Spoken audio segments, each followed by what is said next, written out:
What is up, everybody? Welcome to Sandlot Gaming's Dungeons and Dragons. So last week was we're running through Tomb of Annihilation, which is basically meat grinder of a module. Last week was rough for us. This is going to be session 27, I believe, of this.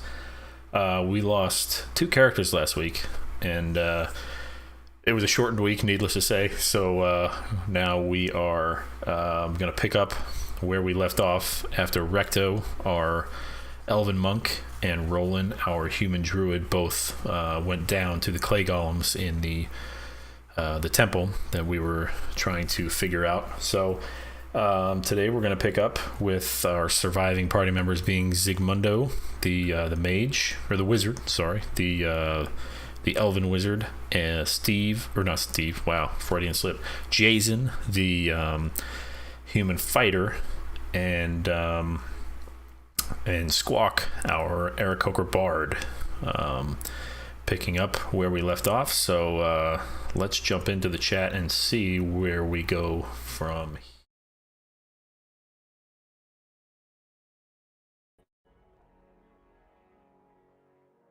We good? We're good. That was maybe the best intro I've ever done in my life. I just want you to know that. I'm getting to be real good at this. All right. Well, you're not a character now, so you can devote a lot of time to it. That's exactly right. Spend some time mastering your craft. Like that's right. So Zig and Jason, which one of you two would like the honors of the recap? Not it. All right, that's you. So it's Okay. you, Jason. Gotta Fair respect the enough. not it. So let's see. We started off with the party somewhat scattered inside the temple of Shigambi, the Commandant. Jason was positioned inside a fighting pit with automaton golems coming out of the pit. They immediately started wailing away on him, real bad, real bad. Recto and Roland positioned themselves outside above the fighting pit. And as Jason retreated back into the hallway, the robots scaled the pit face and attacked them with disastrous results. Zigmundo was sort of alerted to the combat and threw a fireball in there. Didn't work, and people started dropping off on the hits. But he did manage to get back into the temple and heal Jason, who then stabilized Orvex. They were allowed to leave because apparently once everybody was either down or outside the range of effect, the robots retreated. We found what I think seems to be the puzzle of the temple, which is that they each had spears that sort of corresponded to statues on the wall. And it seemed from the fight that in order for us to take the spears and apply them to the statues, that the golems not only had to be defeated, but defeated in the territory of the gladiatorial pit. In terms of how the fight went, it was savage. We got a little bit of damage, but nothing really seemed to be that close to dying, and every single one of them dispatched us hastily. So it was sort of a grim fight. We stopped the session a little bit early with half the party dead and Squawk unavailable due to power outage. And now we have to pick up and find a way to keep on keeping on. Yeah. So at this point, it is Zig and Jason with the massively damaged but recovering Orvex, just a short ways outside of the temple. You've looked around. You're certain that the automatons aren't going to follow you outside. You've had time for a short rest, so if you need to, if you got any hit dice to roll and you'd like to roll those for short rest, you may do so now. You go ahead and do that for Orvex. It was too soon to attempt a long rest. We might go into a long rest, but you're literally like just sitting outside of the temple. We drag the carcasses out. Yeah, like you're like 20 yards away. Like we're picking up right afterwards. All right. This isn't like next day. So like maybe in a second you'll decide to do a long rest, but you also don't yet have Squawk back with you, so you don't have the hut. Yeah, he's gonna be surprised. Let me let's see here. So what happened? You don't get the extra D6, Andrew. I chose to roll 3 hit dice. Ah, well then you do.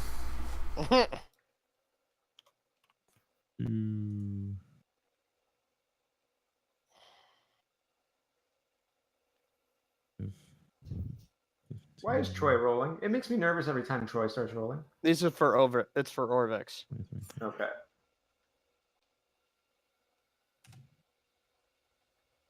Okay, so he used up 4 of his hit dice, and he's full.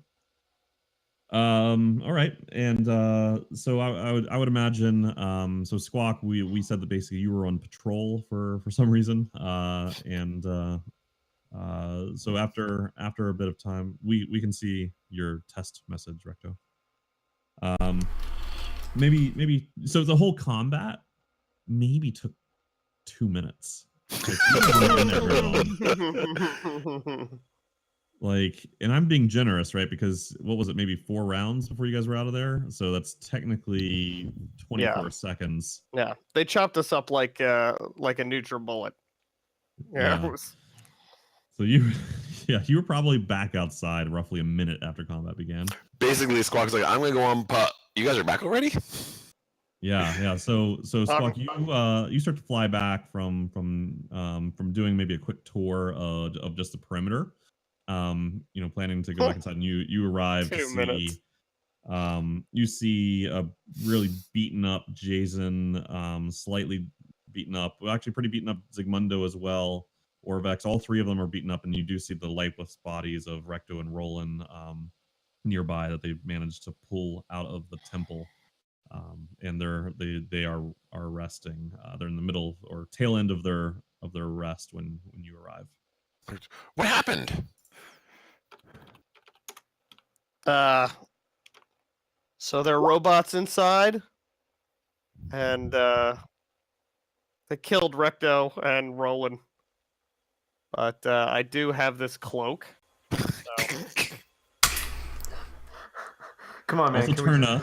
Can we get through before we start? I know everybody grieves. No,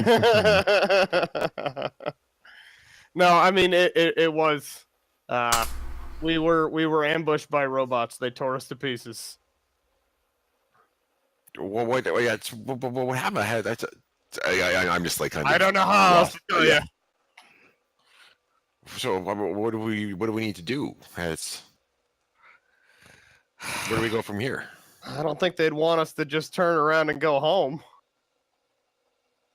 Well, we gotta do something. They want us to divvy up their belongings evenly.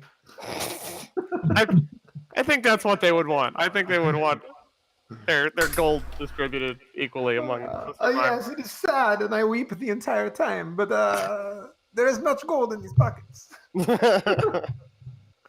I also tearfully loot the body. Is this a lava pit to our east?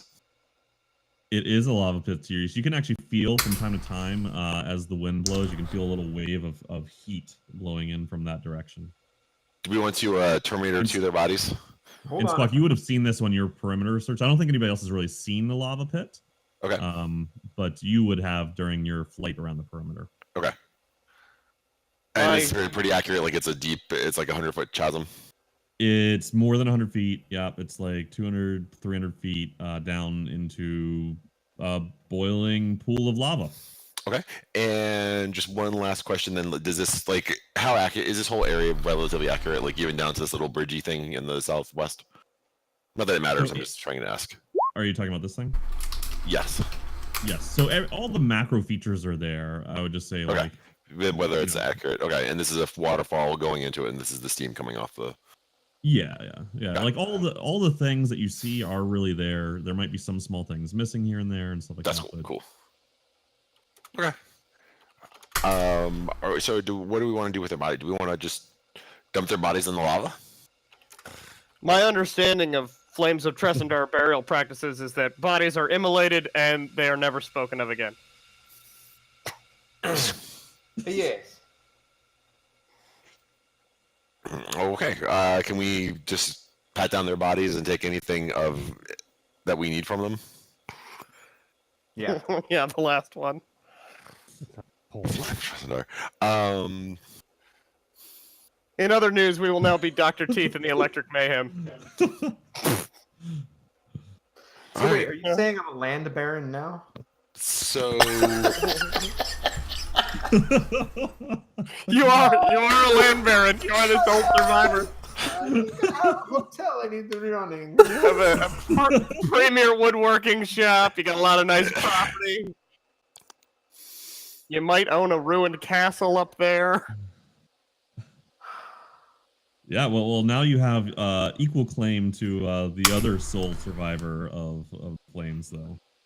Oh, We don't know right. what he's up Because to. he went storming off. He probably went back to go claim all that shit. that's right. He is still alive, isn't he? Maybe. Maybe. All right. Okay. So after we've done this, So, I'd like Duncan, to- what are you guys actually doing? So you've looted the corpses. I'm sure very respectfully. Yes, very of course. respectfully, of course. I'm gonna pull out my sitar and I will play what is very similar to Danny Boy as we throw their bodies into the lava. Okay. So Zig and Jason, are you guys going along with this lava? Yeah. This is a good idea. Okay. Into the lava pit. Okay. So you guys kind of pick up the legs of We the can't other have two them guys reanimated behind us. and kind of That's so good. drag them to the edge of the lava pit. And as you get closer, I mean, you can just feel this oppressive heat, right? You can feel kind of like your skin drying out, and you feel like you're not going to be able to hang out here very long. But after taking a moment to look at your departed friends, especially you, Zygmundo, who have been traveling with these individuals for a long time, less so for Squawk and Jason, of course, but still, they've gotten you through a lot of tough times. But you say your goodbyes and pull the corpses and push them over the edge, and you can. It's you're going to able be reach hard the thing not and move over. periodically having octopuses around. You see them kind of tumble down and bounce off the sides of the houses. They Bonk, bonk, bonk. land on top of the lava. At that point, you realize that lava isn't really actually super liquid, right? It's actually quite solid. So it takes them some time to they set fire and start to burn as they slowly submerge over about a 15-second period. Before Way to be super respectful, Troy. Can Recto's like Iron Fist or Stone Fist have like a thumbs up as he's lowered into the lava? What they would have wanted to be hucked into a lava pit. Setting up the sequel where we then find his hand that's like this, and it is now the. I forget. Okay, so anyway, let's go. Okay. Well, all right, back into the temple. I think we're gonna have to give this one a birth for a little while. I think we'd be better off sort of scouting the area, looking for reinforcement, checking out some of the other possibly non-smashing robot-filled. do we want to head back up? Do we want to head up north and maybe intersect with the army that's coming down from Fort Joy, from Fort what was it called? Happiness, vengeance. Fort Vengeance. We can probably meet up with them, and that way we can at least be with the party. We can warn them about this area. Yeah, we badly need some time to rest and to scout and to discuss our next moves. Okay, what does Orvex want to do? And I assume you guys are right there. That's where you are on the cliff edge. Actually, so let's just start wandering back in towards the center of the city. So you Or see like the heading lava towards the going exit, I right. guess. Like, we want to be away from the lava because it's really hot and I'm starting to molt. So hot here. Just wiping singes off my feathers. So we want to head mildly back out towards the inconvenient. exit, Towards the exit. or I don't we know. go at the entrance like the way we came down, or maybe at least back to that cave thing where we fought the snake people. Phew. Maybe the guardhouse. I wouldn't want to go back to the cave. That's probably on their patrol route. Okay. Well, I'll go ahead and just scout ahead. Why don't we just start? We'll start heading back towards the. Maybe we should stick southwest? a little closer together. Southwest is where we want to go. Southwest seems fine for now. Okay. All right, how are you getting back there from where you are now? Let's just go. Let's just go west and then. Most direct route. So west is cutting. West would be cutting through these buildings here. Sure. Now, is this is a wall here, right? No, that is a road. It is a. We'll just cut through. I would like to fly up. I'd like to be up like 100 feet in the air ish. Now to kind of scout around a little bit to get a better vantage point, a bird's eye view, if you will, of the area, just so I can see if there's anything on patrol that we need to be looking out for. And if I need to be flying stealthily, like I can do that, or just by the nature of me just doing this, like that's fine. I can do a stealth check if you want. Well, I mean, I didn't say you need to be stealthy. You get to choose whether you're trying to. I will be stealthy. How do you fly stealthily? Flying in the sun with the sun Little behind tiny me. flaps like a hummingbird. I don't know, like not so much. So it's not so much that I'm flying stealthily, but it's like just more completely like nonchalantly, like not drawing attention to myself. I guess is a better way to say that. I'm flying. Yeah, I was gonna say you have disadvantage, but you did well. So, okay. So you fly up in the air. You're about 100 feet up, and you're using your long bird vision to kind of look far away, and only fly over paths that you're relatively certain don't have anything. Right. Can you make a perception check? Sure. Non-advantage. So please turn off advantage unless I tell you to. Sure. There's a button to check for that, right? It's on your. If you If I do what? go to your you gear, put normal under your. Okay. Parachute. That's going to go for everybody. So moving forward, let's keep advantage off unless you have a reason. Sure. I'm sorry. I'm looking for the. go to the gear in the top right box. There's an option for roll queries. Pull that down and choose advantage toggle. Then you should see some boxes appear at the top. Okay, there it is. Very cool. Thank you. Perception normal. Okay. Okay. So you start to fly, in which direction are you flying? You're flying back towards the entrance to the southwest. Yes. So I'm going west southwest. Okay. And Zig and Jason, you guys are planning to basically cut through this compound here, and I don't know about that. Maybe just around the back wall there. I'm kind of flying in that direction ish. Okay. So you want to go through the jungle here, Yeah. Yes. and then kind of like give me your plan here. Is the plan then to hug this wall, or to try to scale up onto the highway?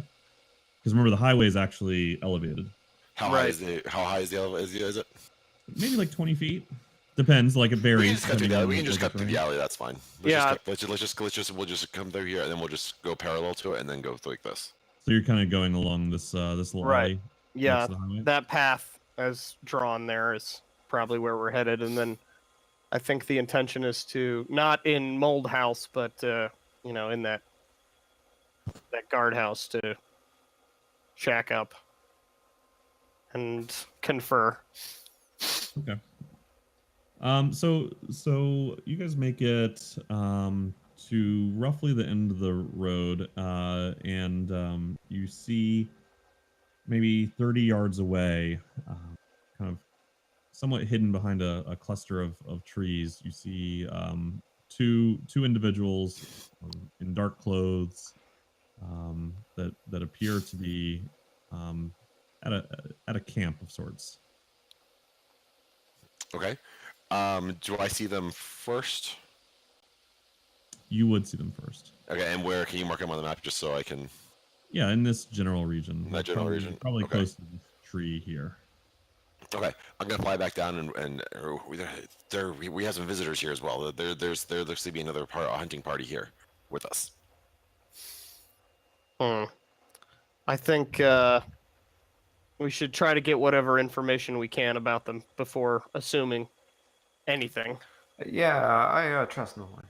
Right. So, a stealthy approach up the alleyway with the intention of observing them for a few minutes. You kind of already made it through the alleyway, so you're Okay. now effectively at the end of the alleyway. It's kind of open field from here to the guardhouse, and they're off to the side, close to the cliff edge over here. Okay. Maybe,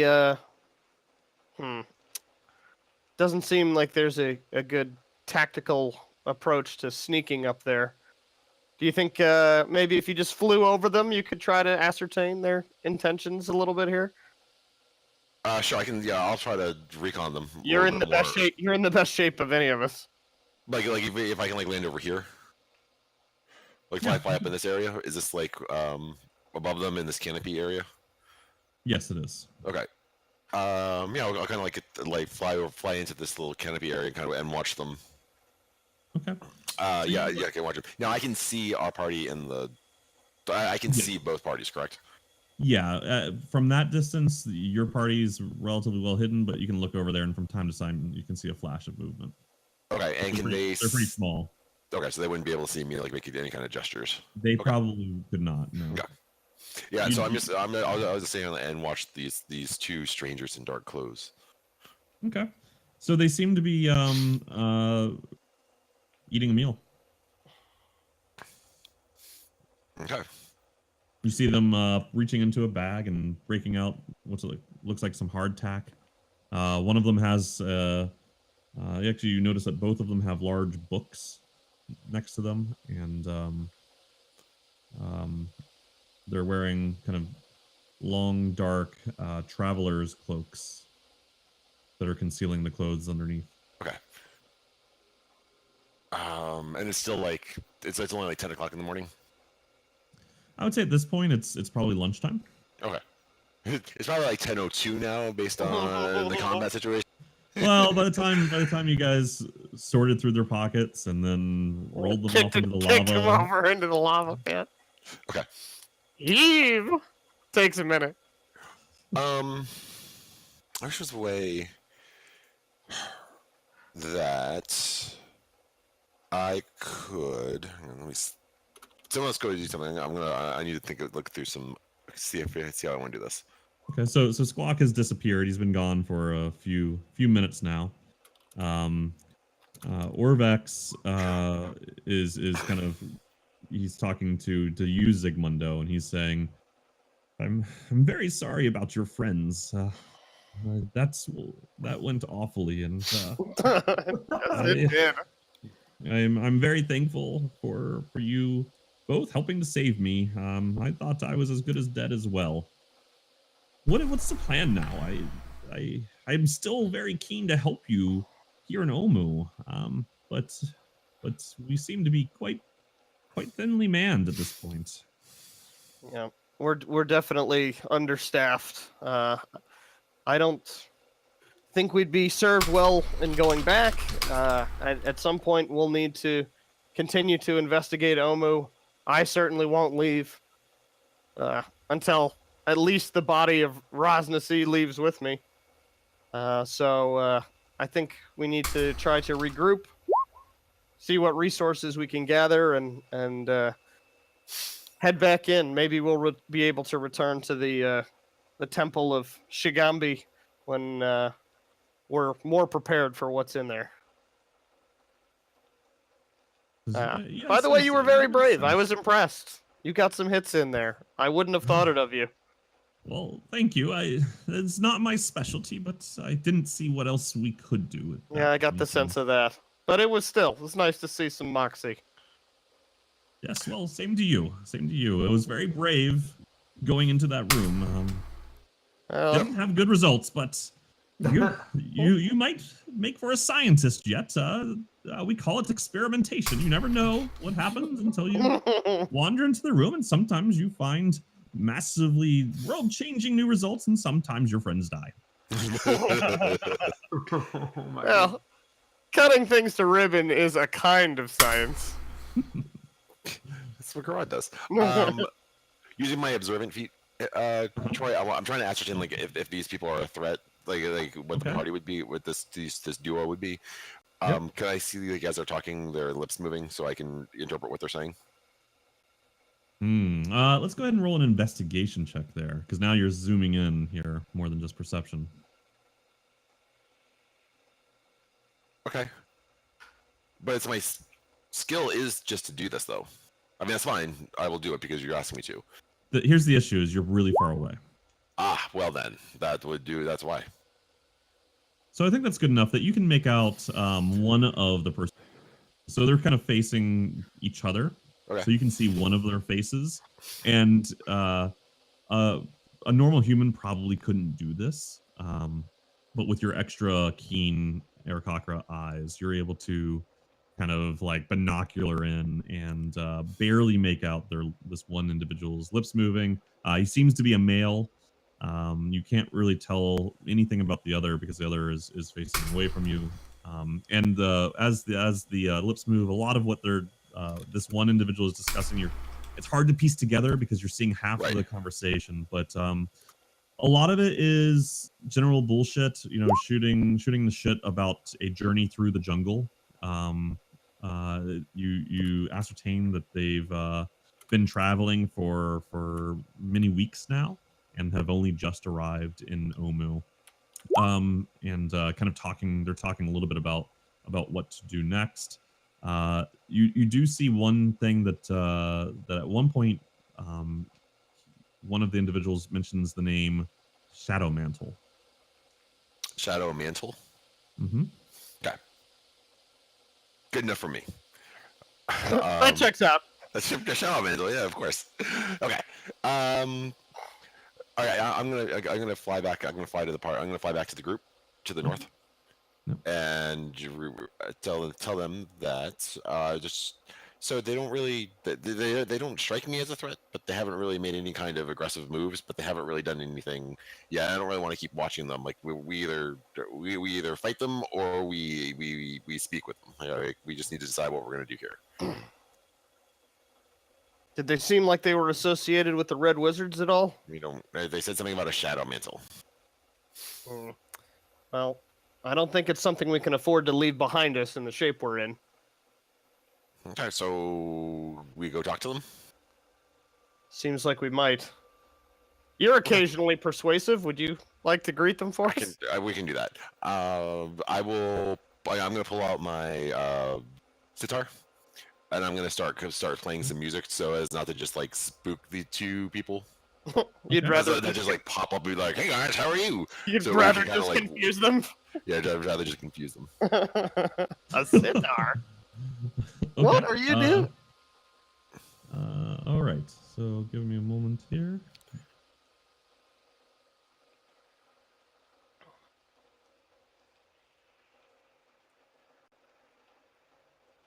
Surprise, motherfucker.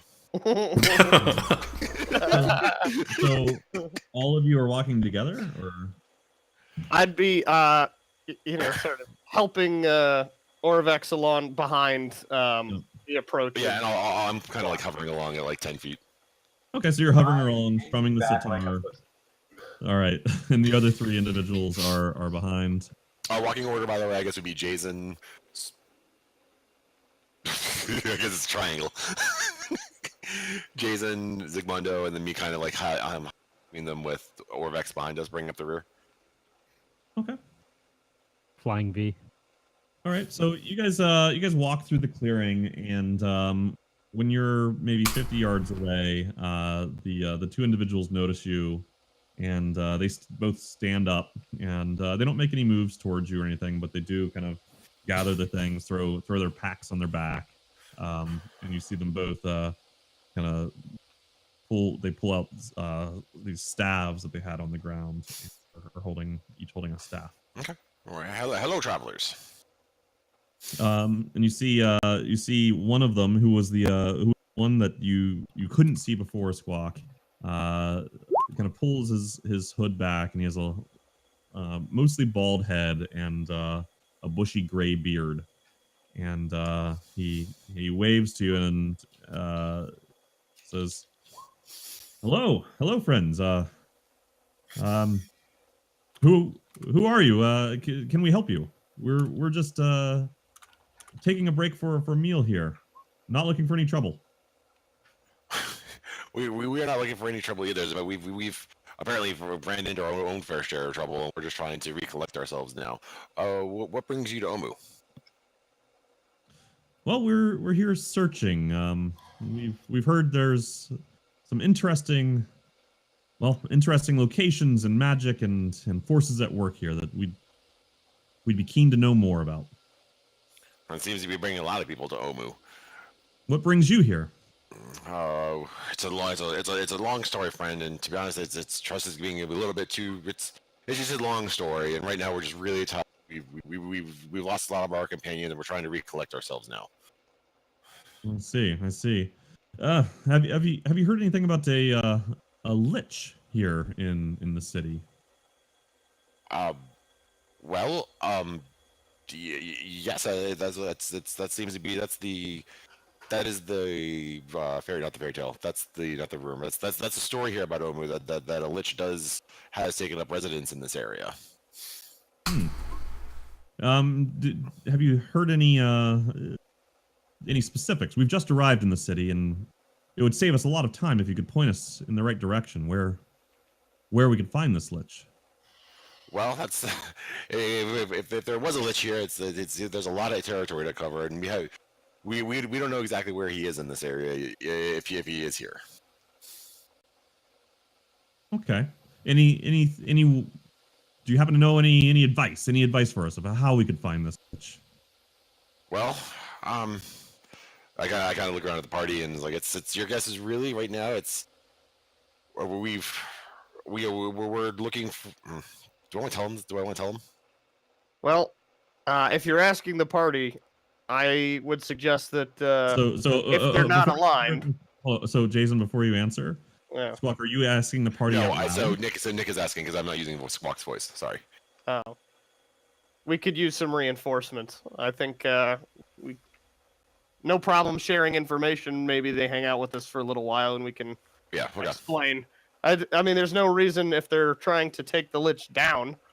Well, we don't know that though. Yeah, well, we should probably ask that. Right.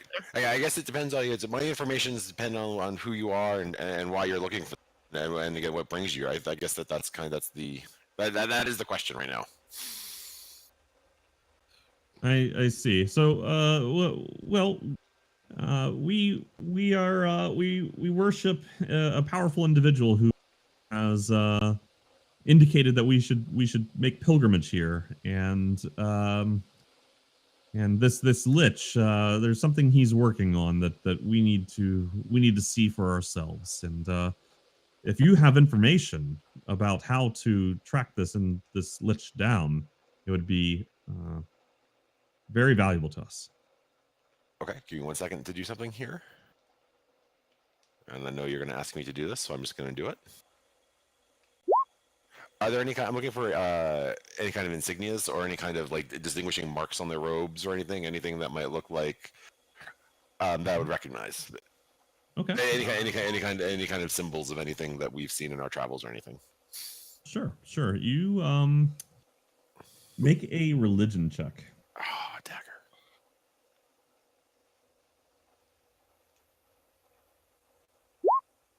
Whoa! Look at you all pious today. Oh, indeed. So you see a symbol that it's kind of like a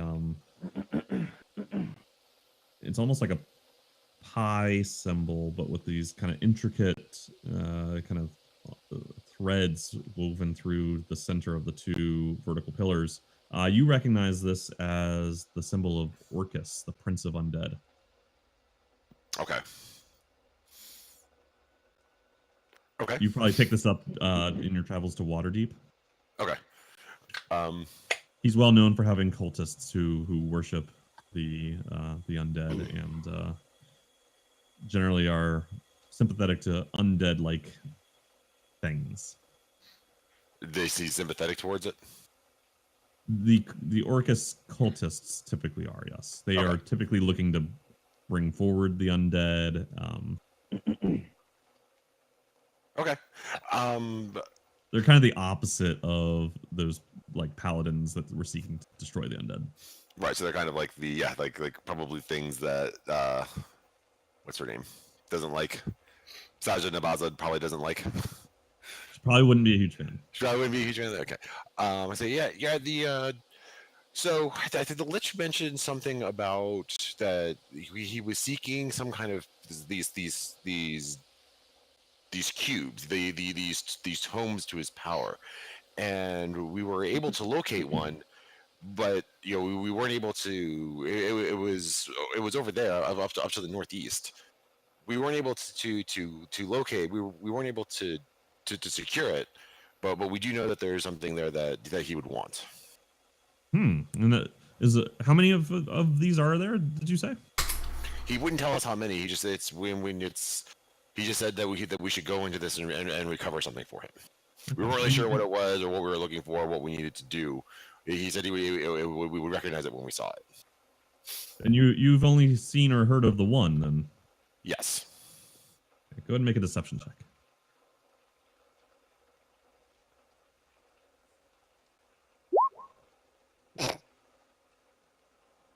Okay. It seems like you might know a little more than that. Did you see the cube? Did you hear rumors of other cubes? I did not see the cube. No. That is not a lie. I did not see the cube. Okay. You and your companions look a little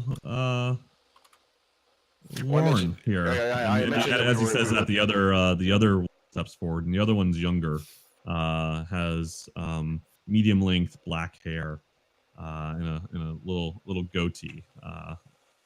The kind that's like a little sharp, like right here. And he steps up and he's a little bit more menacing and says, "Looks like you had a bit of a tumble recently." Like I said, we've lost a lot of our travelers. We're trying to find whatever this thing was in this area. So we were not successful in finding whatever it is that we were supposed to potentially pull from this area.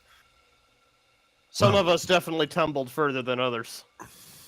Well, maybe you three can show us the way and help make sure we don't take any tumbles. We could certainly use reinforcement, but we have met several parties of folks aligned with the Lich and sensitive to his aims. And if that's what you're here for, I don't think it's going to work out. Well, what we're here for is of no concern to you. I strongly disagree. If we're going to be traveling together, I think we need to be able to start out honestly. Okay. I'll let you make a persuasion check there. No. Because all Jason does is persuade people. I'm very persuasive.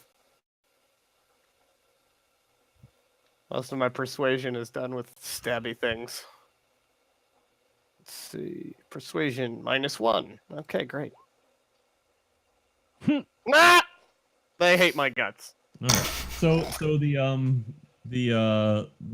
younger one kind of looks at the older one and he says, I think these guys have seen some dangers.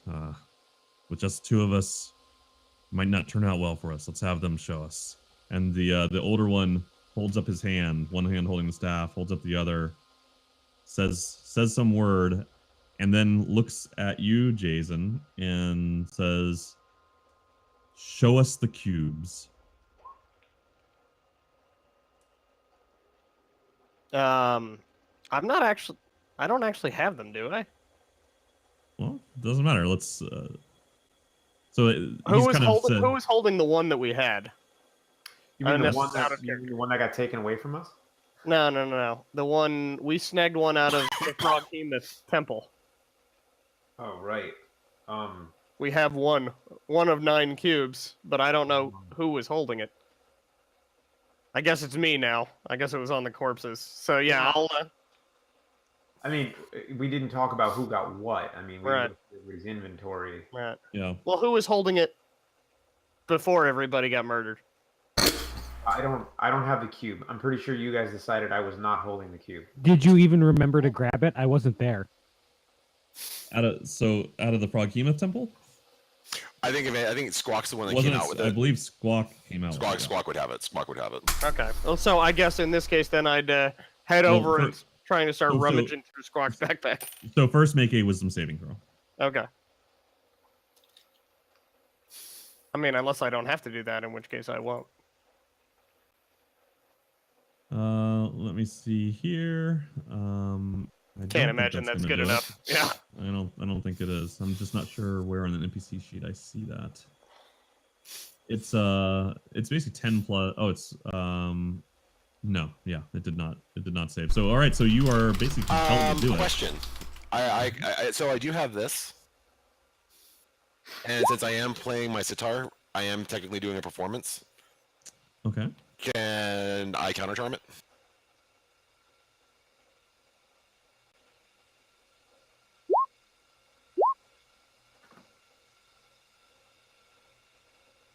And Zig has proficiency in language. You couldn't counter charm it because counter charm would require you to start it before. Like you can't do it as a reaction. Okay, that's fine. That's fine. You could counter spell it. Yeah, fuck it. I'll do that. I'll counter spell it. Okay.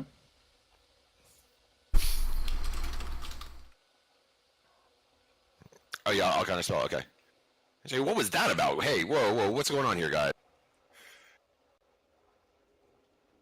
Yeah. What are you trying to do? I would at least have a hand on a sword now after Yeah. being in Can you sword. post the, can you? And Well, hold on, because we don't know if it. So Jason, we don't know if the counterspell works. So, can you post the counterspell? oh sure. Yeah, I guess I do have to. And what level you're casting it at? It should be level 3, right? Yeah.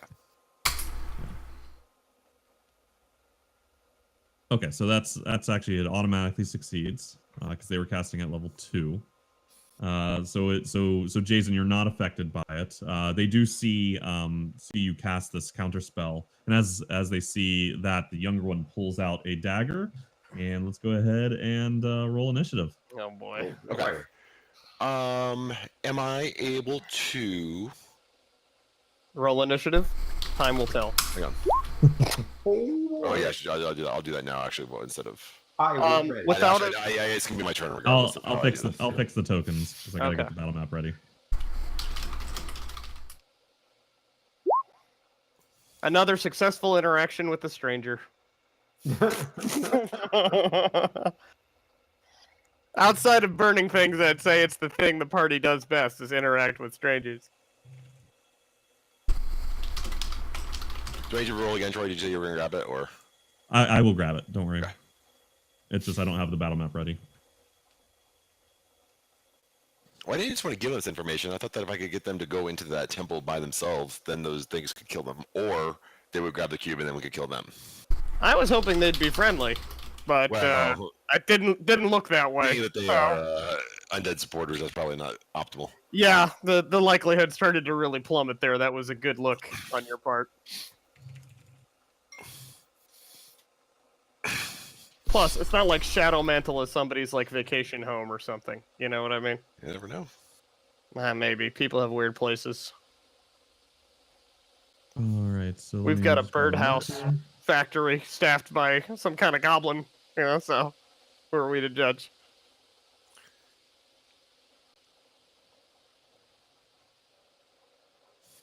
Sorry, guys. Loading.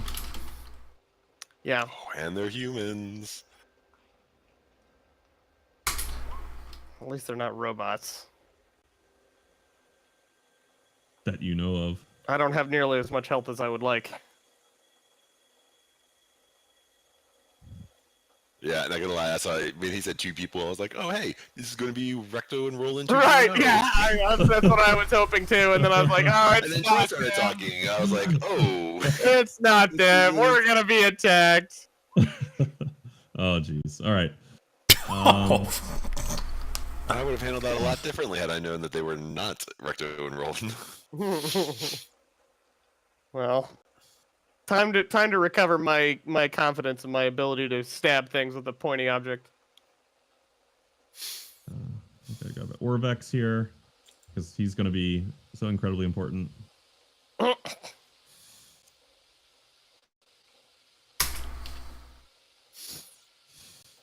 Our diplomatic record is unbroken. Yes.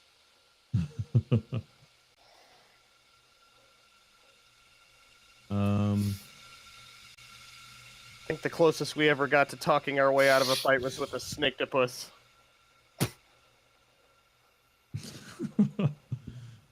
All right, so let me get you guys all set up here. So I'll fix your initiatives. Let's see, you had a 17 Squawk. And Zig, you had a 20, I believe. I did. And Jason, okay, you just rolled it. Yeah. And we'll go ahead and add Orvex here. I set my altitude to 10 for you. Okay. So were you hovering that whole time talking to him? I think you said you were. Yeah.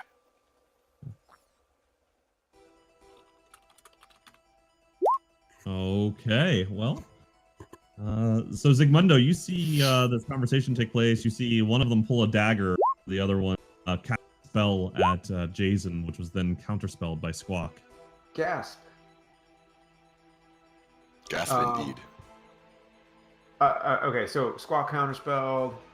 That's good. I am going to... Jesus Christ, what kind of spells I have left? Like nothing. I am going to magic missile them at level... Them two each, or 2. all? Hold on, I have to do it at level 2 to do 2 each. So... Shit. Just fucking roll this thing. I hate this macro. I'm sorry.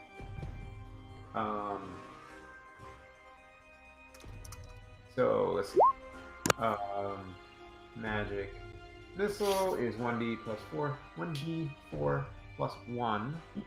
So I'm just gonna roll them individually if that's okay with you. Yeah, Or if you'd that's like good. to I think somehow that's the best class thing. 6. I think that's the best thing to do. Yeah, you can I roll would just one add this and then as, like- and then press up, and it'll roll it again. Yeah. I would just add this to your actions area, separate from your spells. Yeah, I probably actually have a macro. Let me see. No, don't have a macro for this. All right.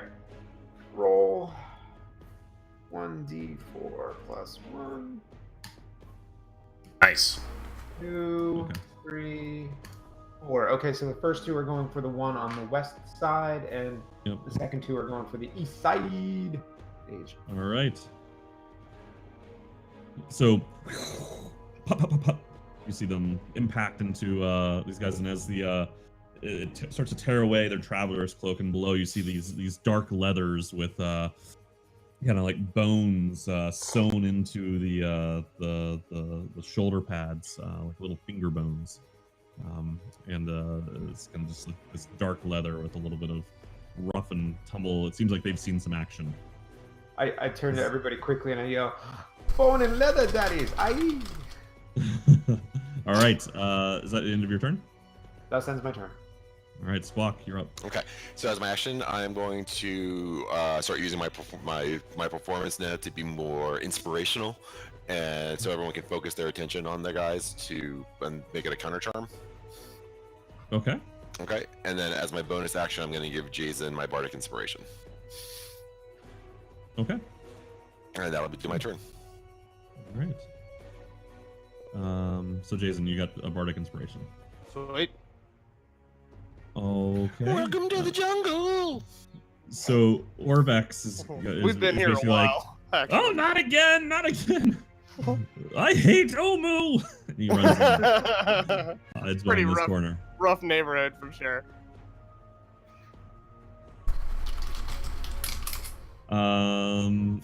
And that's it for him. So, Jason, you're up. Okay. What are these two armed with? So both of them are carrying a staff. The one on the eastern side also has a dagger. Okay. I would like to just walk straight forward, go charge them, essentially, right? Mm-hmm. And I might as well start with the one on the right. Okay. So, let's see. That's not very good. That will not hit. No. Can I use the Bardic Inspiration on an attack roll? I believe you can, Nick. Is that how that works? I believe so. Okay. You roll an additional D8 for the damage. Let me just double check.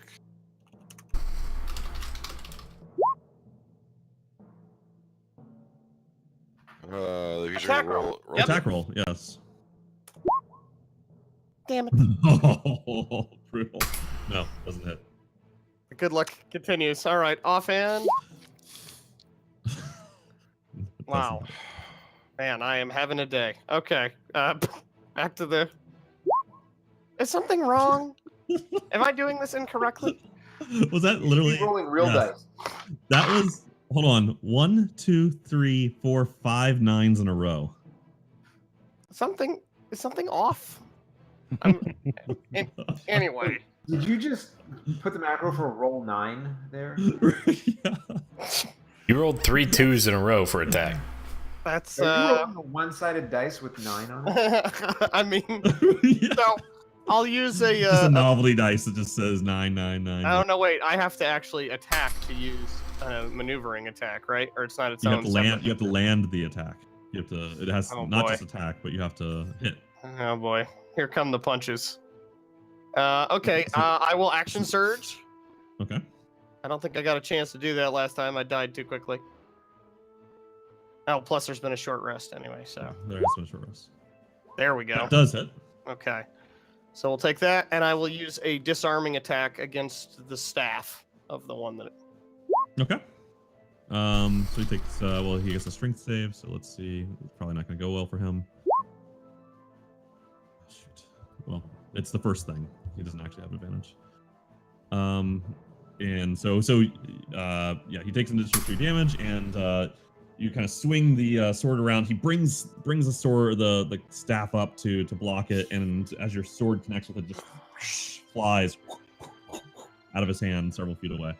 Okay, and that ends my turn. All right. Let's see how I get immolated now. Let me see what my options are here. Oh, jeez. I'm gonna get hucked into a lava pit. I just know it.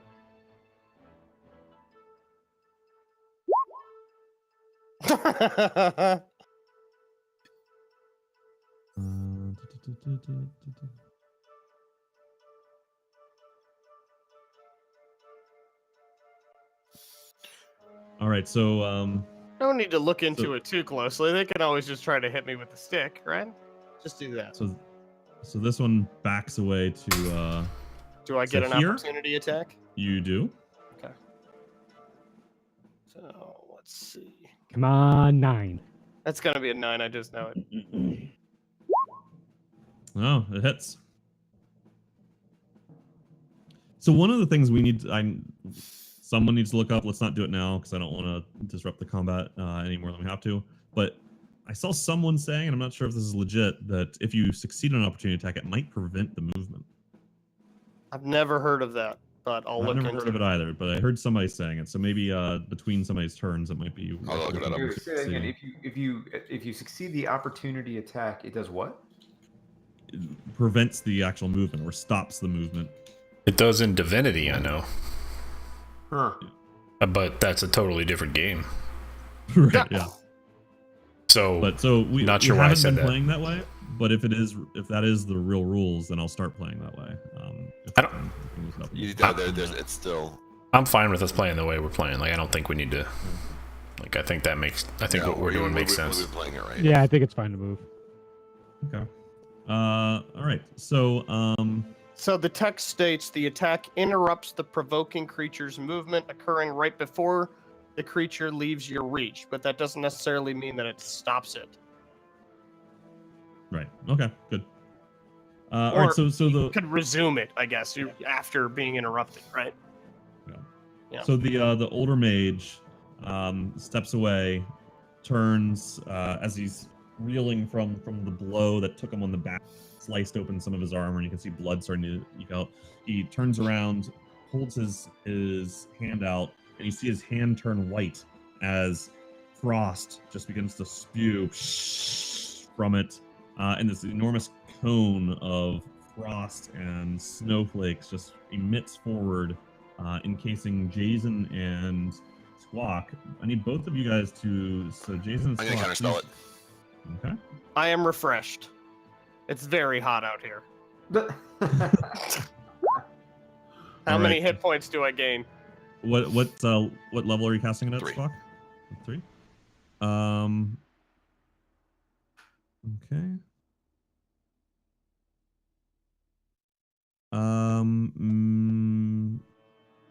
Yeah, make a charisma check. Okay. Not a saving throw, a charisma check. Oh, sorry. Hold on, let me see if it's the same bonus.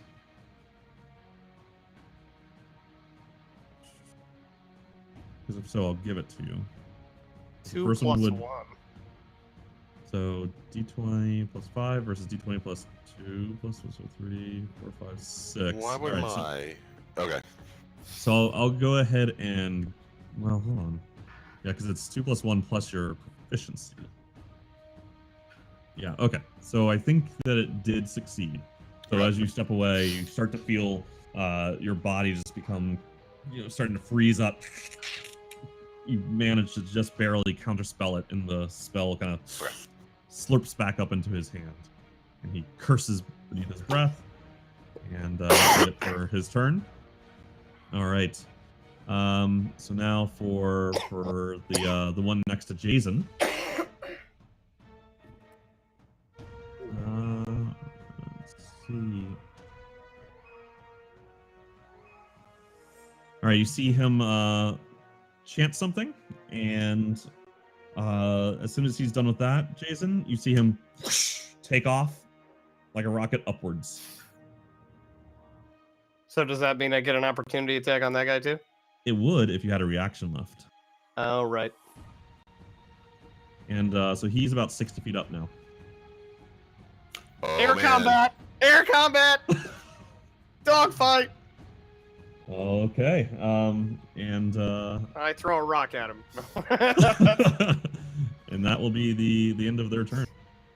Man, that cone of cold, by the way, that would have been nasty shit. Yeah. 8d8. Go! That's not good. All right, ready for my turn? Yep. Yeah. All right. I'm going to go ahead and move over to here. This is where I just moved my token. That's a ledge up, right? That is so. Okay. So, are you climbing up or are you going up the No, stairs? I'm gonna move from where I was to zigzag over to where I am right now. Okay. Okay, and then I'm going to use my scorching ray, Okay. which is 3 rays of fire. You hurl them at targets within range. So let's hope my macro on this one works. All right, and then let's see what that did. Okay, that's 1. Okay, that missed. So you got to tell me which target it's going. Oh, I'm after. sorry. Hold on. Yes, of course. The Western Mage. Okay, so that one missed. That one missed. That one hits, so all against the Western Mage. Correct. Okay, so that hits him. You see a little bit more of his Traveler's Cloak catch onto fire as he packs it out. Thus ends my turn. All right, Squawk. Okay. I'm gonna focus on the one that just took off. Yep. And Just going on the east. Yeah. So he's above me. So he's 50 feet in the air now. He's He's 50 60 feet above feet me. up. He's 60 feet in the air, so he's 50 feet above me. Correct. Okay. Can I set my action to cast silence as a reaction? What would the condition be? If I see him try to cast a spell, I want to cast silence. If I see this guy in the bottom left, on the west side, or if I see the guy who's flying try to cast a spell, I want to silence him. I want to silence the area that he's in. I don't think you'd be able to interrupt it with you could do it. It would, but I don't think your spell would cast until after his. Okay, then I don't want to do that. But I do want to cast a spell. I'm gonna viciously mock him Okay. as I'm flying towards him, saying, "You can't fly. You can't fly. Look at you." And he's so embarrassed he just dies. Wisdom save. All right, let's see. He fails. All right. All right, and So I'm he gonna fly, takes and then I'm 3 going damage. to actually fly closer to him too. Okay. As he says that, I want to close the gap between us. All right. How far up do you want to go? I'm gonna go 40 feet in the air. Okay. All right. Is that So it for you? Yes, Okay. that is. I'm sorry. Yes, that's it. All right. So all of a sudden you see a crossbow bolt fly out of nowhere, out of the jungle, and hit. Yeah, and it hits, and all of a sudden you see the Dang! flying mage drop like a rock down to the ground. 22. Good. and then I'm going to duck as my bonus action. I'm going to re-roll back into stealth. Okay. And go ahead and can you ping on the map where you are? Yeah, I'm going to be wrong. Be right here. All In the right. bush. I'm just gonna set your initiative to be 16 to go. Hey guys, there's a Vala over there. So Nice. I will cast then cunning action to take the hide action, which is a stealth check.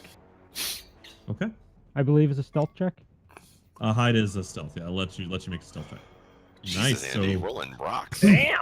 you guys see like this crossbow bolt come out of nowhere. You look over and you see the bushes kind of shaking.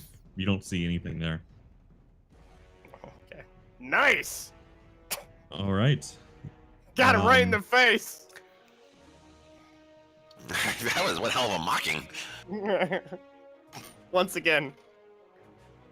All right. So after that, all of a sudden you see this ball of darkness start to float in from the west. You want to describe the rest of that? Yeah, so it's this. Cast on myself, basically. I come through the wall right here. And basically move up. In front of the actually wait, no, sorry. Just to the left of the enemy, right there. Just to envelop him in the darkness. Yep. Where is the end of the dark? What point did you set it It's a at? 15-foot sphere. From where, though? Centered where? On me. I cast it on myself. And it moves it moves with me. Yeah. Okay, so 15 feet. Right. So Which Spock, you're just outside of it. Jason can see through, I'm pretty sure. Yeah, Jason I'm so can. far beyond Yeah. sight. I don't. So Spock, you're like in it a little bit, but you're like coming in and out of it. So like every now and then you're like, oh, who turned the lights off? And then sometimes you're like, oh no, Well, what's going I'm on? above it though. That's a good point. You're above it. All right, so it's not affecting you, but you can look down and you see kind of this sphere Blackness. of just black. Nothing. Yep. All right. And so Gordon, anything? That's anything else for it. your That's it. I'm just enveloping this guy in darkness right now, so he can't see anything. turn? All right. Let me get you onto the rotation here. Put you in a 15. All right. Orvex kind of peeks around the corner. Oh my God! What's that? Is it the Lich? Dorman and Gordon. It's Gordon. It's Is it Job? All right. So Jason, it is your turn. Jordan for short. It's a power couple. Okay, so yeah, I'll just head over here and start with my thing that I do. With advantage. Oh. yeah. Yeah? No. Yeah, he gets advantage in darkness because he can see through darkness, right? He can see through it, but why would he get advantage? Because the enemy The other can't guy see him. see me. All right, I'll give it to you this time. It's like he's stealth, basically, and And it's a we'll surprise look at it attack. later. All right. Okay, well, So that's that hits. So that hits for 10, not the 5. okay. And here comes the rapier. Roll with advantage. Roll with advantage. Oh, right. It's right. fine. It hit. Don't roll. Okay, and then here comes the other one. All right. How do you want to do this? I'm just seeing him cast around in the dark, and I see him thinking maybe he was gonna try to run away, and rather than just stab at him, I just stand right there with the sword out and have him run right into it. All right. So he's freaking out, like can't see, kind of holding his hands out, and just runs forward and like it just slices right in between the ribs. You know, nothing to stop it. You can feel kind of some organs pop as your sword goes through. And then I'd go. blood leaks down the thing, and his body just falls off dead onto the ground. And a moment later, the darkness rescinds. Or actually, I guess you can keep that going for like 10 minutes, man. So I'll let you. No, I'd like to stop it if I can. That'd that be point. weird, right? Yeah. If we were just sitting there, Just sitting there watching the darkness. cuddling in the dark, and everybody else like, "What the hell?" Where's Rachel? No. Yeah. Probably a little surprised that I'm totally nonplussed by this. I would imagine, but Yeah. I would say, nice. Those guys were jerks. Thank you. That was very helpful. They were cultists of Orcus. They needed to die. We'd been following them for a while. Yeah, they died all right. Nice work. Who are you? My name is Gordon Podad, and this is my Sure it is. companion. What the hell's your name? Dorbin. Dorvin Belmorn. So you guys conferred on this beforehand, I assume. Doesn't matter. We're all gonna kill these characters anyways. Doesn't matter. That's true. Into the lava pit with you. The lava pit's gonna get pretty full. We'd been following these guys for a while, and we're hoping they would lead us to the scum lich that we know is in these parts. Oh, we also think liches are scum. That's great. We have a lot in common. Who are you guys? I'm Jason. This is Sigmundo, and Squawk, and hiding somewhere over in the ruins is our translator, Orvex. Why are you here? He's Mundo. Oh, well, right now we're just really trying to get a nap. It's been a hard day. Beyond your nap. Why are you here? Not the best place to nap. Hey, well, it's not the best place to do what we were doing either. So now we need a nap. But I think we seem to have similar ends. We are also hunting Lich. Why? Why not? Huh? Because it's tasked with bringing an end to the dangerous? death curse. Our party we've traveled a long way, and we've had a lot of encounters, but ultimately we were tasked with putting an end to with finding the cause of, and hopefully putting an end to this death curse that's been plaguing the lands.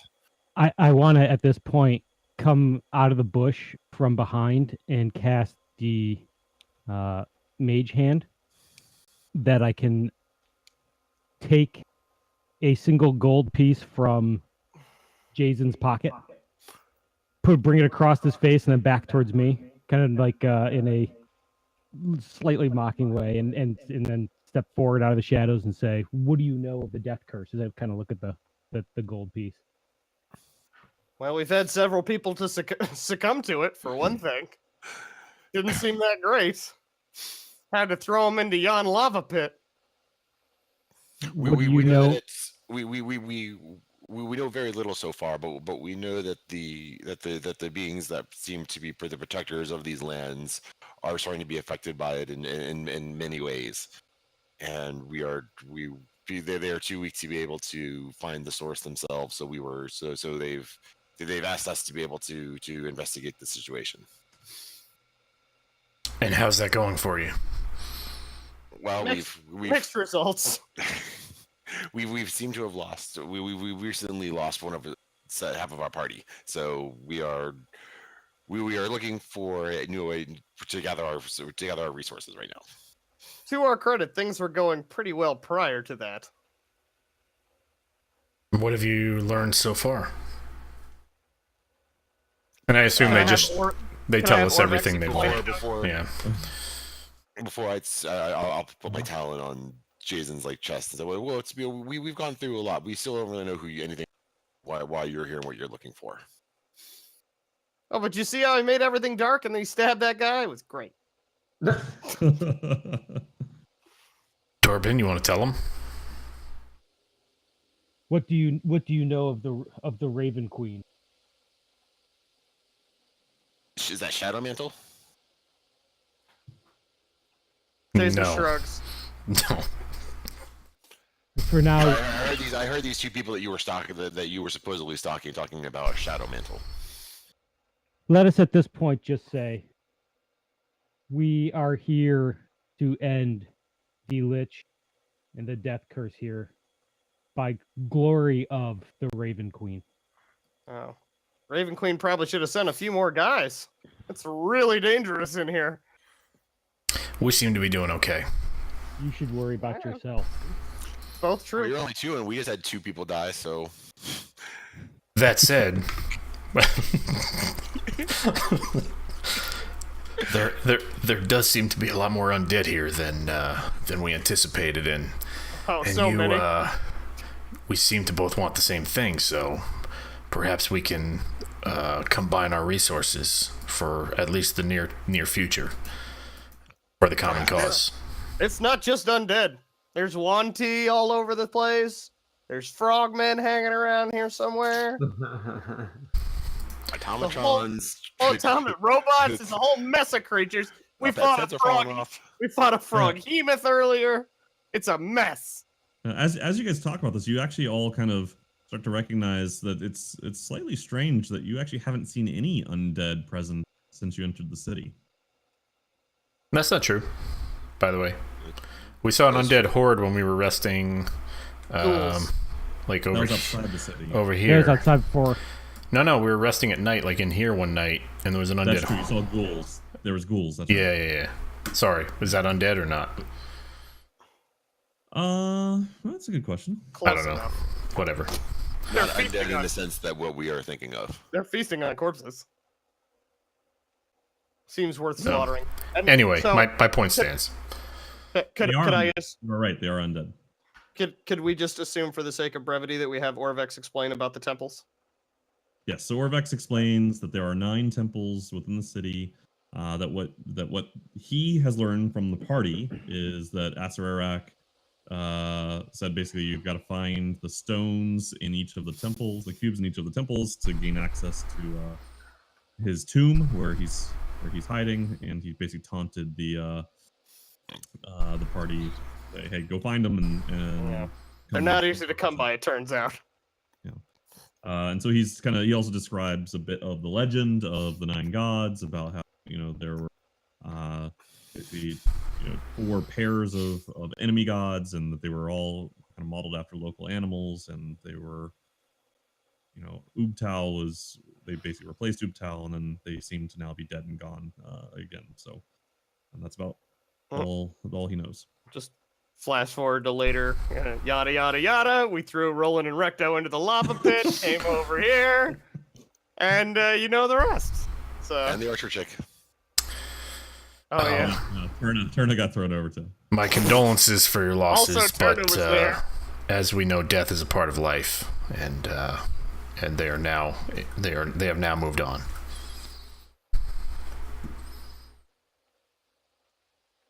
Okay. So I guess as a so will you help us? So will you join with us and help us find these stones? Having told us what you've told us, Dorbin, I think perhaps we plan to continue on our quest. If you all would like to join us, or we could join you and maybe proceed through this city and see what we can find out. Have you been in the city long?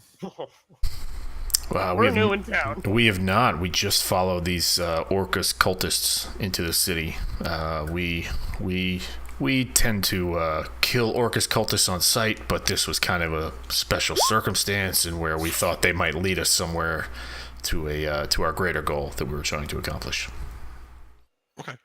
Can I rummage through the pockets of these cultists and loot them, see if there's anything of value or any kind of identify? Just loot the corpses. So, do you know what brings them into town then? If you're following them, Orcus is a deity that celebrates undead and all that they're for. Our queen is one who hates the undead, and the fact that they disrupt the flow of death and anything that sends them towards the grave. They cheat death in a way, and she aims to stop that, and Orcus aims to support those that want to cheat that. Therefore, we kill any Orcus cultist that we see. And we aim to end Orcus in any way possible, or any undead, or anything that cheats the natural flow of death. Orcus himself is walking around here too?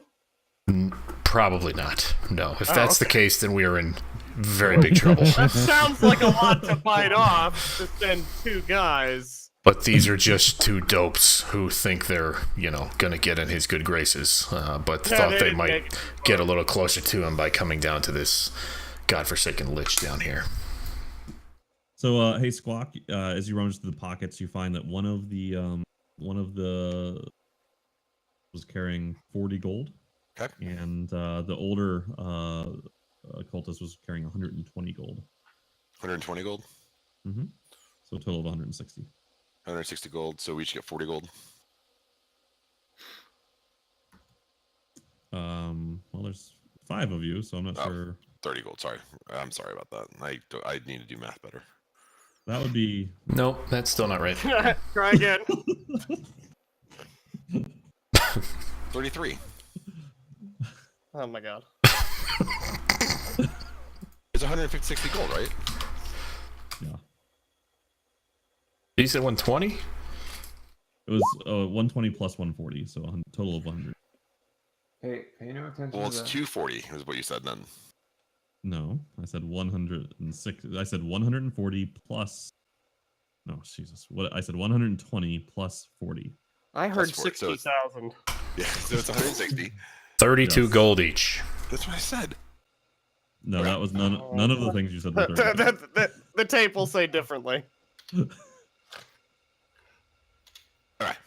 I think that's the first money I've actually made in this party, by the way. You do also find their spell books. So Zigmundo, if there's any interest there. Yes. C. Pick up the spell books. All right, and I'll tell you what It is first money. What's- Woo! what spells were in there. Yeah, you want to just name them all, write them down. This party's finally profitable. I can copy and paste it. And so remember, based on the updated rules, real rules, you'll have to I have actually go to, through I have the to be process able of to transcribe them into my spell book. yeah. Yep. That was They- my initial thought on that previous go anyway. It was. You're right, and I was wrong.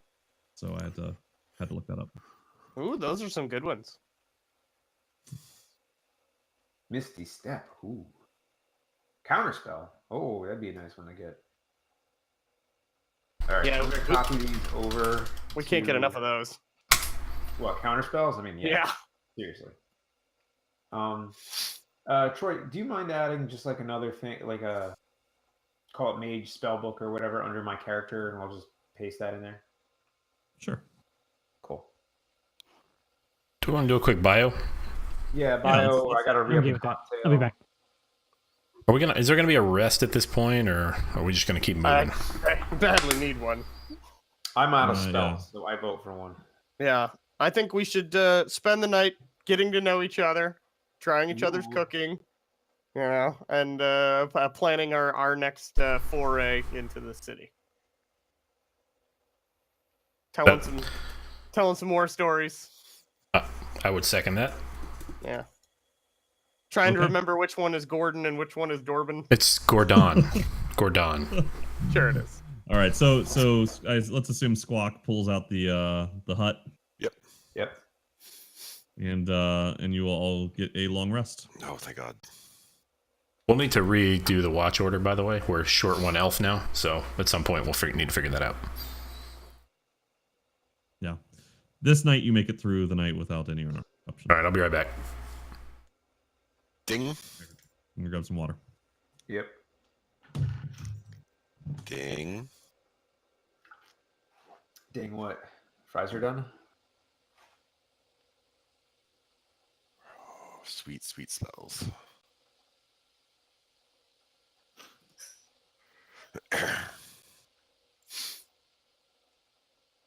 I was trying to get very judicious with that counter spelling.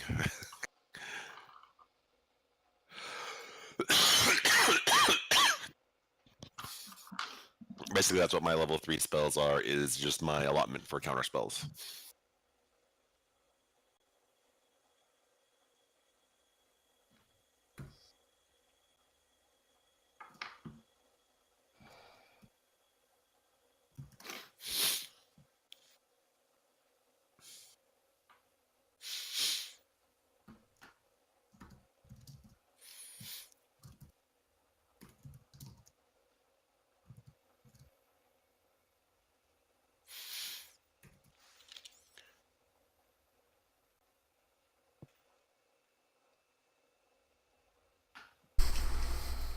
That crossbow bolt shot, though.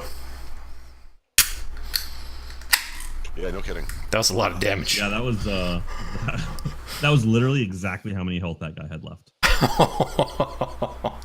Like to the T. 22 health. Yeah.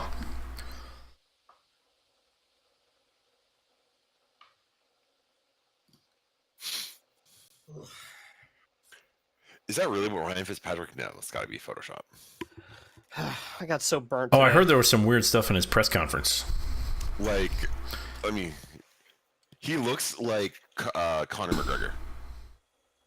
If that's his real.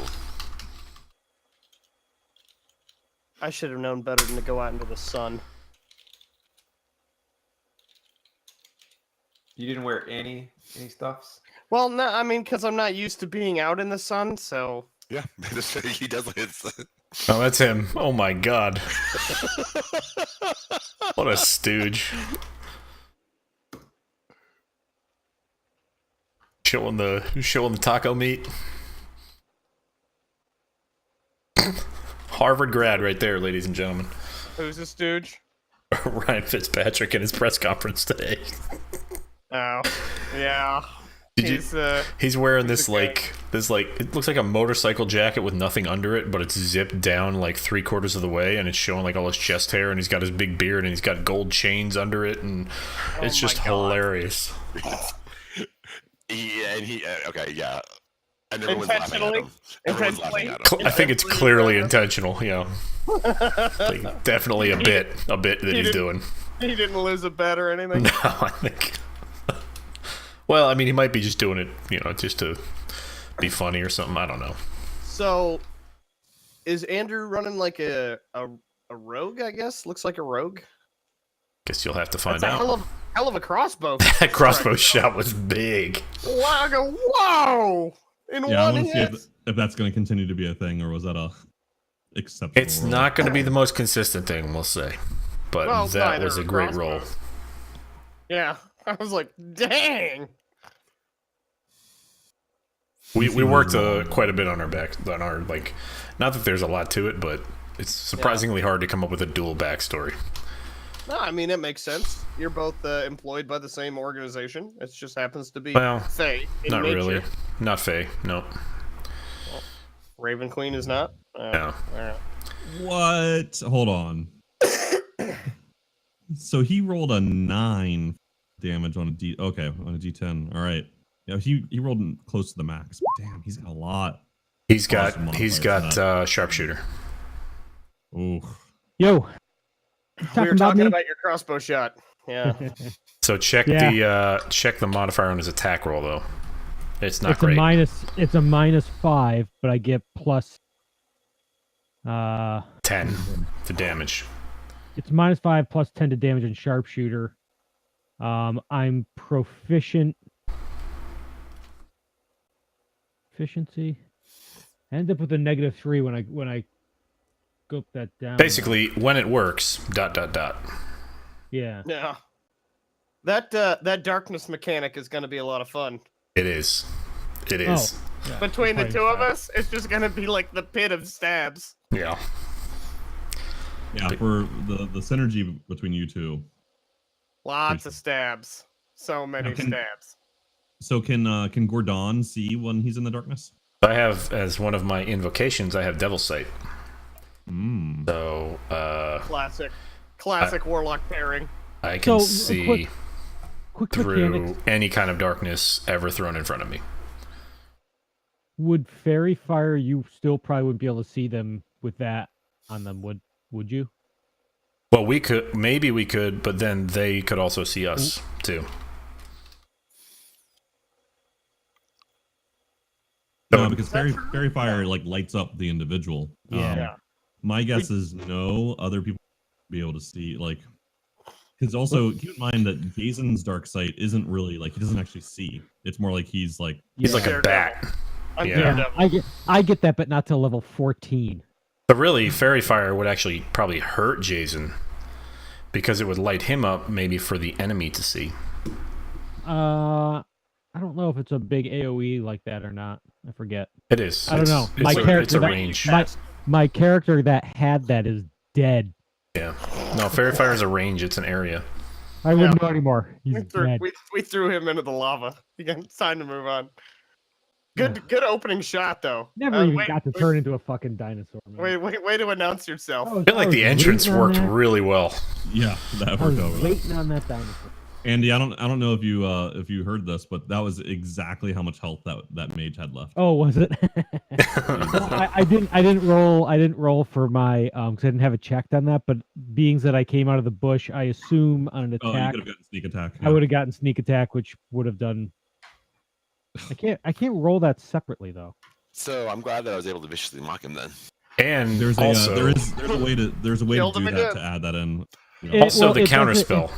I have a check that I can. On that cone of if I cold. know. Yeah. I know I a can glo- auto It's check like it. a global modifier you can add. Yeah, but I'm gonna have to do a separate one in case I forget to check it. I need something to be able to roll. Yeah, fair. All right, so is everybody back? Yeah, I'd like to also say the counter spell on that cone of cold was maybe the most clutch counter spell there's ever been in this game. Yeah. I just want to see. Let's just see. Because that would have killed probably 2 people. Would have put them down. Yeah, easily. 38 Yeah, damage. Look at the rolls. Jesus. Those aren't even actually that good, right? That looks like it's pretty much. Well, 8d8 slightly should be a above average. That's 32 above average, Yeah, it's that's slightly above average, but not crazy. or between 32 and what 40, somewhere around That there. would have been 19 and a half damage. So we If you went to the hut. succeed. If you'd saved. Right. Yeah. We went to the hut. We're long resting. I can get back to being Yeah, you guys are done. So my you robust guys self. you had a chance to get to know each other a little bit better over the evening, and probably hit the sack early after a pretty long day. Tough day. We tell stories about this amazing druid that we were partied with, and how thankful we are that this other guy that was with us is gone. He was. He's always punching random people, Killing prisoners and stuff. punching party members, taking us to shitholes. Okay, so morning Shithole village is still Morning- abandoned. as far as we morning has know. come to Omu once again. You guys rise and shine. It's early in the morning, probably 7 a.m. All right. So do we want to? So why don't we take you to the last temple that we found? Oh boy, Sounds pretty dangerous. it is so dangerous. Maybe we could check out some other locales and hit that back later. Maybe leave it to last to make sure we're all get a chance to work together, hone our dynamics here. I think Okay. it's a good idea. Teamwork makes the dream work. It does make the dream work. So many dreams, and there were some buildings of interest further up the walkway. I'm Okay. thinking of this one in particular, guys. If you're looking at the map, maybe going up to that, one? the one I'm pinging. If you scroll up a little Ooh. bit off to the left of the That's a raised hike. walkway. Yeah, Sure. but it seems like the next most notable structure. Okay. Not that one. We could try that one on the way. I don't know. I mean, basically just head that way and see if we see It's got anything a of dome note. on it. Yeah. Yeah, it looks like there might be a fire there too. So yeah, we could stop off on the stairs here, check out this little neighborhood, and follow this alleyway up. Sure. Okay. You gotta get a feel for this new character anyway. Mhm. So are you guys setting out along the highway, or do you kind of cut up through the alleys? I'd be pro highway, but I won't object if people want to. I'd be pro alley. All right. I'm gonna fly. I'm gonna once again stealthily kind of try to scout out the area as we're walking through. Okay, well I need the party to say kind of how you're actually. I'm fine with the road. I'm fine with the road. All right. Any other thoughts? That's 2 road. I'd like to stay off.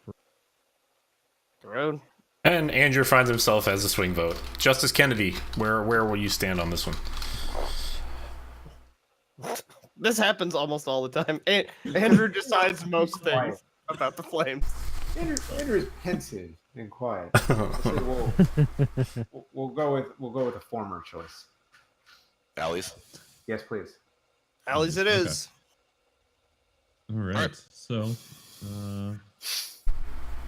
so you're able to kind of. I'm assuming you're walking up this side of the alley, the western side. Okay. I'm okay with that. Mm-hmm. West Okay. side. And so you're able to walk through that part where you guys have already been without any incident. You approach a new section of the city that you haven't previously been in before. I'd like to be stealth, by the way. Okay, go ahead and roll stealth. Group stealth check. Group You self-check. I'd like to clank along noisily, as would Gordon, apparently. It's Gordon. Sure it is. So, Dorban, for you I- specifically, I would say that you might want to sometimes let me know if you're, not stealthing with the group, but stealthing separately. Okay. Because if I would like to be able to stealth separately, because I want to be at range, figured. I'll be behind the party, or kind of like maybe a little bit above, or however that mechanic can Yep. work. Yep. Do I get to be like a separate stealth roll as well because I'm flying up ahead to Sure. kind of scout? If you're flying, well, how high up are you flying? I'll be You're like going rooftop 20 to- feet in the air. I'll be like 30 feet in the 30 feet in the air. So you're doing rooftop to rooftop, basically? Yes. Okay. Then yes. I rolled twice because I also have disadvantage on stealth rolls. So Okay, got it. Well, Didn't really matter much, turns out. Surprise, you're unstealthy. Okay, so in front of you, you see some ruined buildings. They look similar to the rest of the city in architectural style, but these are new buildings. You haven't been here before. So, do you continue up the alley? Do you pop back up onto the road? Do you explore the buildings? What do you do? I think we should peek our heads in. Well, I'm scouting for dangers, so I guess I'm not really peeking my head in any kind of buildings. Squawk, as you're flying around, you see some movement on a rooftop to the east, pretty far to the east. Okay. Go ahead and make a perception check.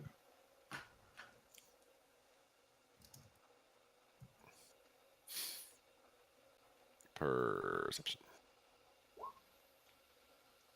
Yeah, you look again and you can't. You see a rooftop.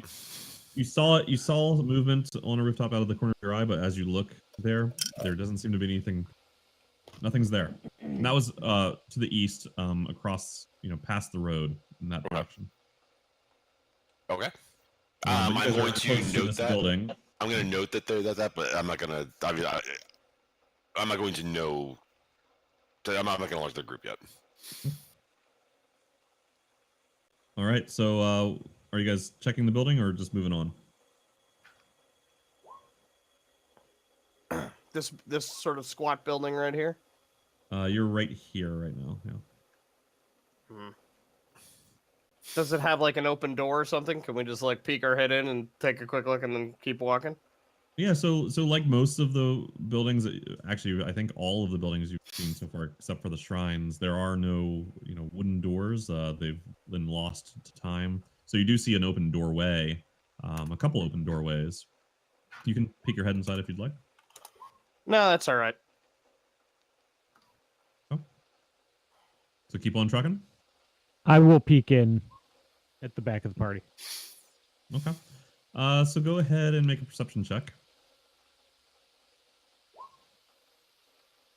Okay. You look inside and you see the ruins of what looks like it was probably once a fairly large home. You see a hearth. You see a little corner kitchen. Doesn't look like anybody has been living here for a very long time. All right, I'll just keep going. Oh. All right, so you guys get to about here. So I'm just gonna go kind of building by building, and you guys can tell me if you want to stop and check or just keep moving. Take you Here. Just as a general thing, unless the building looks like it has a religious purpose, I would vote we keep going. Gordon would vote that we keep going. I would agree with that. I'm okay with that being our general rule of thumb. I just think what makes it look religious or not, like, I mean, having a giant human statue, like, you're muted, Hillers. Yeah, statues of creatures seem to be the Okay. main identifying element Okay. thus far. Okay. And just so you guys know, with the exception of Squawk, the rest of you really can't see anything on the eastern side of the road. Okay. So you can only see stuff on the western side. Squawk, you can see stuff to the east. Okay, great. All right, so you guys keep on moving. What is this to the west? This squarey, that thing. Yeah. So you look over there and you see it's a large kind of open courtyard. You can't see into it from where you are. It is open to the air, and it is by design. It's not like there's a missing roof. It was always like that. It is a stone wall around it, and you see some sort of like purple mist coming up out of the top of it. It's kind of evaporating as it reaches the open air, but you can see that somewhere down inside of it is a source of this purple mist. Okay. Hey guys, we should go check out this. We should go west. We should head west and check out this building over here.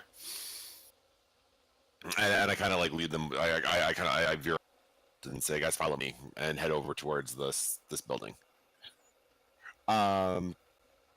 Does the magic roll an Arcana check? Does it appear to be magical? The smoke, this purple mist. Well, you haven't gotten inside the building yet.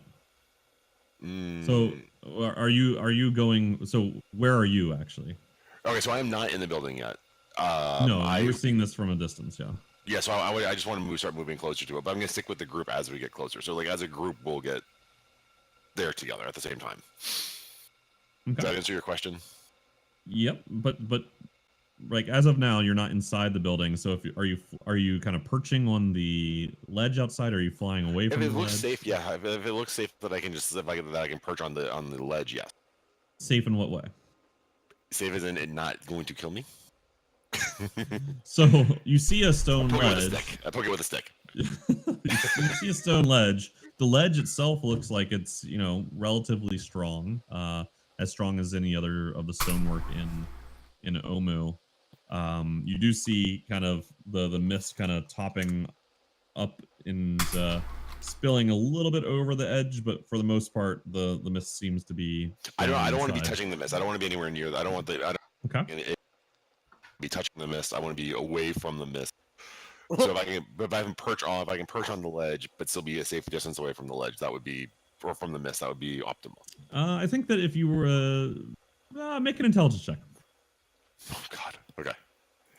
Squawk, your bird brain can not figure this Yeah, out. newsflash. I don't want to be near the mist either. Intelligence check. Why you did said? you bring us over here?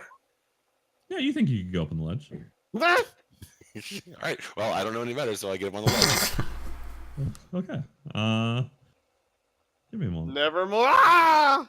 The mist. Never mu. And Squawk is gone.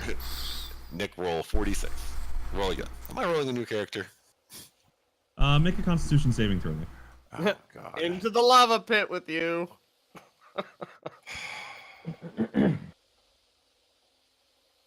Oh, okay. Pretty so good. As you kind of land on it and you feel the mist lake, you start to feel your mind race a bit, and you start to have some really strange thoughts. But you snap yourself out of it and fly up away from the ledge.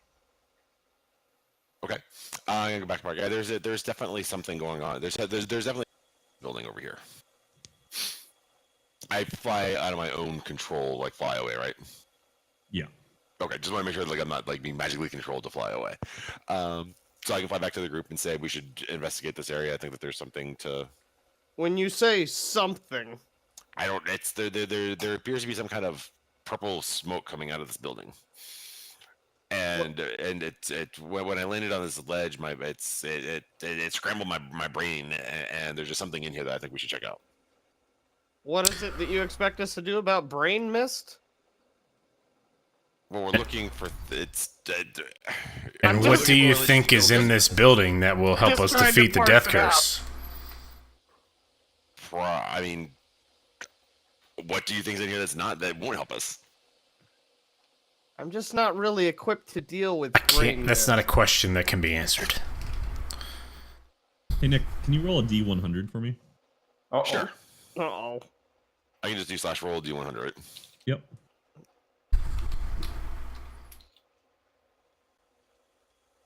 Squawk becomes incontinent. Oh God, and he flies over us all the time. All the time. Okay. Do I shoot a fireball? No, nothing happens. Okay. All right. I mean, if you guys don't want to check this place out, then okay. But I mean, clearly, there's something in this building that we should. I think it's We fair should to look- mark it as a point of interest. I'm just not sure, in the absence of any other evidence, what to do with mind mist. I just want to make sure the juice is worth the squeeze on this one. What's in there? Why do we think this is something that's going to help us defeat this evil? All right. Well, I'll make sure to ask that next time you want to go do something. Let's go. Okay. What is your But, plan? What is your plan, Mr. Bird? You gonna flap the mist away? I mean, what? Okay. How- If you guys are scared and don't want to go in, then fine. Then just. Well, say it's so. not But that. we'll I'm make- just not willing to just walk into a random mist. I need a plan. What do you suggest we do? I don't know. Why don't you go check it out and we can figure it out? I'm scared and I don't want to go there. Okay, forget. I forget it. So let's get this straight. You flew up into a mist. It almost messed your brain up. And your suggestion is we come back and we all go into the mist and see what happens. For what reason? Fine. Okay then. Off to a Northward. great start. That's fine. No, it's only something. It's only. We know it's there. If we get a clue about what to do about purple brain mist, That's fine. we'll come on back down. I'm sorry if I'm offending you. I just don't understand your plan here. That's fine. No, why come up with a plan? Why figure out? Why investigate something? It's only a game, right? Go ahead. I'm just asking how you plan on investigating this thing, and you don't seem to have an answer for me, so I don't know what to do. No need to beat a dead horse. Let's just. Yeah. We've discovered I like the what building. Birdie purple Man had mist. to say. Can we go take a look a little closer? Zig, you want to look closer? I have announced that to the group. I Are you think- doing it, or are you just making the argument? No, I am making the argument. Okay. I have taken no action except for talking out loud. So that's two that want to go closer. If they want to go, I'll wait. I'm happy to wait. And if you have something that you could think I could do, I'll help. But I don't understand how to approach brain mist. It's the same for me. Like, I agree that there's probably something in there. Let's give him a minute. Let's give him a minute to go check it out. Take the reverse dive suit, please. Ah, the reverse dive suit.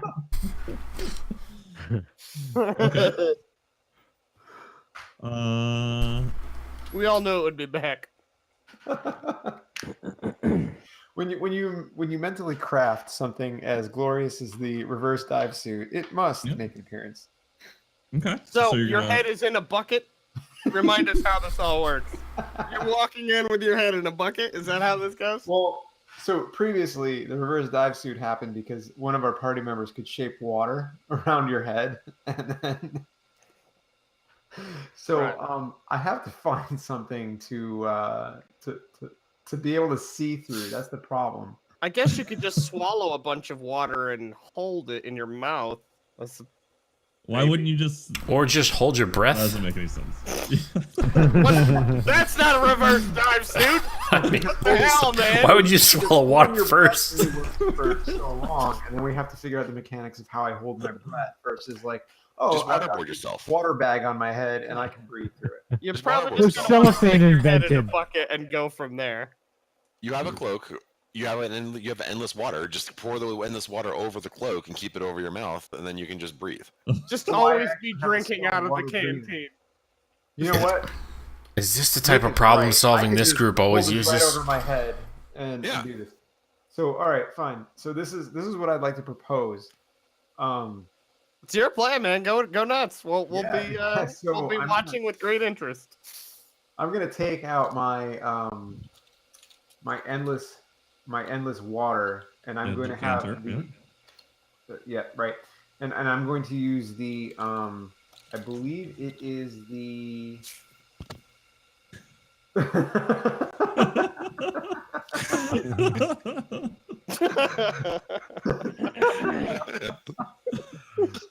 All right, Roll well, now up the that- corporate ramp.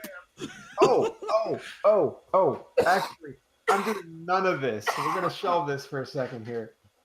I'm gonna cast Find Familiar, and I'm gonna send that sucker right on in there. Dude, there you go. Okay, so that I think takes about 10 minutes, I believe. Oh, an hour. Okay. An hour. What's an hour Familiar between target. friends? Familiars aren't going to want to work with you anymore. Okay, I'd like and, to, by the way, perch on the building across the street. And you're gonna have to subtract 10 gold from your character sheet. Oh, yes. All right, fine. Can somebody remind me of the of our total earnings divvied up from the previous characters? Well, you just got 32, so you can instead say you only took 22 from mages. Right. Okay. Very good. I have no idea how much gold those other two had on them. Can I just add like 100 gold? No, the character sheets are still in roll 20, so you can take a look. Recto had 147 gold. plus 196 silver. But he was also Can I 200 recommend- gold in debt, so you've inherited that now, Hillers. Can I recommend that you guys figure that out offline? after the Yes, stuff? we will. Right, but just subtract 10 gold from that. Whatever. I already did. You- Never mind. Okay, find familiar. Very good. Cast. Okay, and what kind of familiar spirit are you summoning? It's a small turtle who's green. Okay. I also have another one Turtle. that's mushroom shaped. If that's I better. don't- turtle does not appear to be one of the choices. Oh yes. I have to actually choose. Crap. Independent of you. Blah, blah, blah, blah, blah, can't attack. It's at the top. It's in the first sentence. Bat, cat, Stop, crab, everybody frog, stop typing. I can't read. hawk, I'm lizard, gonna go for octopus, lizard, owl. please. Lizard. All right. So after about an hour, you're kind of sitting down, casting. You're presumably probably doing this as a ritual, and to not use a spell slot, right? And Yes. all of a sudden, a little green gecko kind of crawls up on top of your spell book and looks at you. A hi, little thing. Can you please go in there and hold your breath? So I point him in the way of the building, and I instruct him to stay in dark places, and I send him forth. Okay. So let me get the stats for a fucking lizard. You thought that all ended with Roland, didn't you? No. All right. And an octopus. yeah, and so he you see him crawl up a wall, and he finds a window, and you see him slip up over this windowsill and down the other side and disappears from sight. Let's see here. I'm looking through the familiar's eyes, telepath.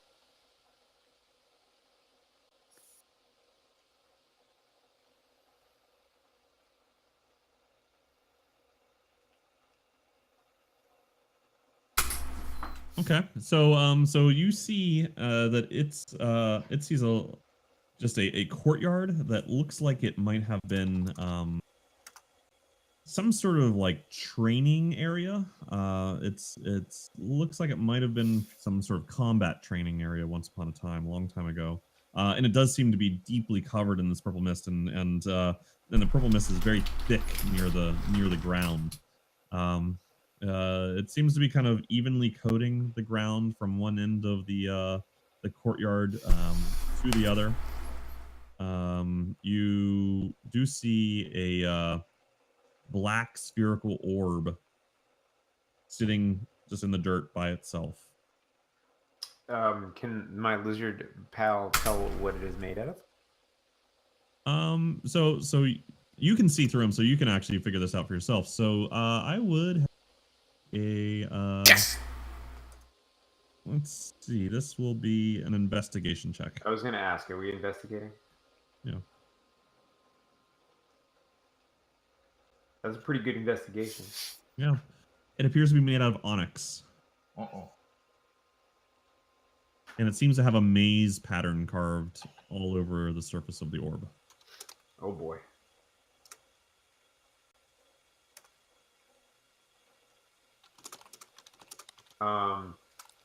Interesting. Okay. So after he's crawled on in, is it just a courtyard, or are there other doors? There are other doors, but they all seem to just lead outside, so it looks like it's effectively just a courtyard. Okay. Let's see here. I think that that's about it. I have him come on back to me, because Okay. who knows when he's going to be useful again. Yep. And I tuck him up into a sleeve on my robe. All right. He crawls up. All right, and I let everybody know that there's a crazy orb thingy in there and a whole lot of purple mist. Okay. All What right. do? Other players, I await your input. Is this something we can send a magical hand in to get out of there? I mean, I could. He's too small. I don't think the orb probably was big enough to not be able to be moved by him. How big Yeah, was the orb? It's not huge. It's maybe I'd say it's 6-inch, 4-inch radius maybe. 4-inch radius. That's a big ass orb. That's a basketball. No, Yeah. it's a lot smaller than a basketball. What, a 4-inch? That would be an 8-inch diameter. Right. Which is a basketball, isn't it? Can I I guess you see might it? be right, yeah. Can I? Is this something I If you can were to- see from the doorway to get it? How close do you want to get to the doorway? I like to be as far away as possible while trying to see the orb. Okay, go ahead and make a perception check with disadvantage. Perception? Yes. Because you do see the mist, and it is kind of obscuring what's inside. But with disadvantage, though. Yeah, perception with disadvantage. Good. Okay. Yeah, you can see, as you look through, you can see a little black orb, probably about 20 feet inside the building. All right, then I'd like to use my mage hand to pick up the orb and bring it to me. Okay. So you have to get within 10 feet of the door to do so. Oh, wait. Why? Because of the range. Oh, the range is 30 feet. You're right, I do. Hold your breath. Conversely, I could make a reverse dive helmet for you. Okay, good to know. Thanks. Stick your face in this. Wasn't totally sold on this character, so. Into the pit. This is how you guys are eventually going to get to this building, whatever this is over here, is just by stacking the bodies up. Yeah, it's just Make a bridge.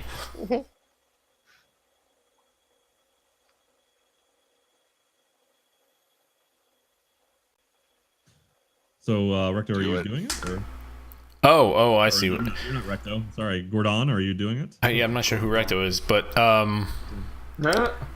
so the door, this mist is coming out of the door. Yeah, there's actually you see 2 doors on the side of the building that you guys are on. You see a little bit of the mist kind of spilling out through the door into the alley. It seems to only go a few feet past the doorway as far as you can tell. Like Can I 10 focus feet? on it? Like, can I get within 10 feet of the door and not be in the mist? Make a wisdom check. Okay. Okay. Yeah, you think it'd be fine. I'm gonna hard pass on this. That's and, with disadvantage. Well, that's my first roll. It's a 4, so I'm gonna hard pass and say yeah. Why? Okay. You thought you'd be fine. Yeah, you think you'd be fine, so you wouldn't pass. I'm just saying you roll the dice like you don't know that you don't feel. You don't know what Meryl knows, but your guy doesn't. That's a Basically, fair is point. saying that. That's a fair point. RPing it, I would move to as far away from the door as I can, Okay, yeah.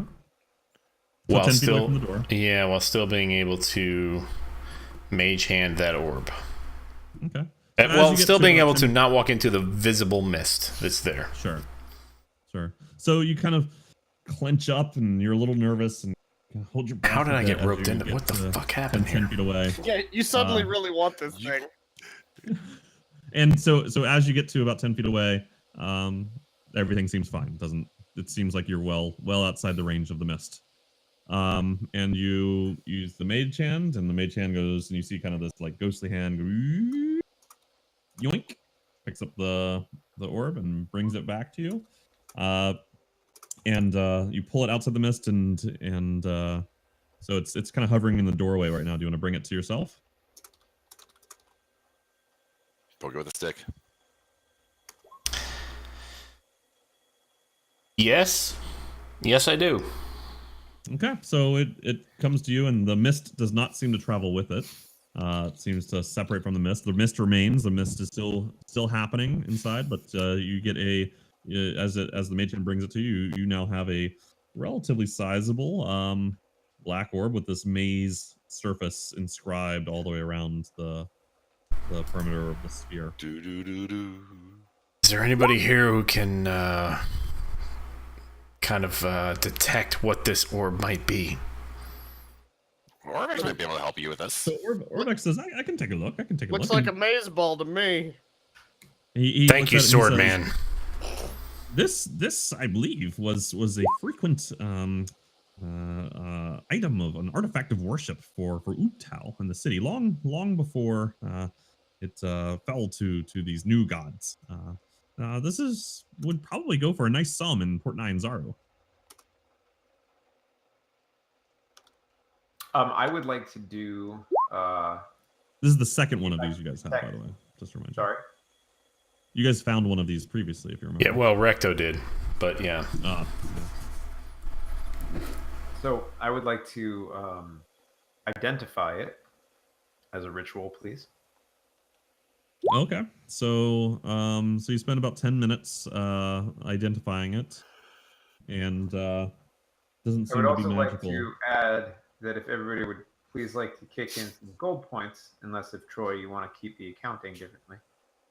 So this does not cost 100 gold. We bought this you a is not pearl back consumed. in the port. Yeah, in the port. It's not consumed. It's So the difference here is the gold used, the ingredient. Oh, would be consumed by fire and a brazier. I see.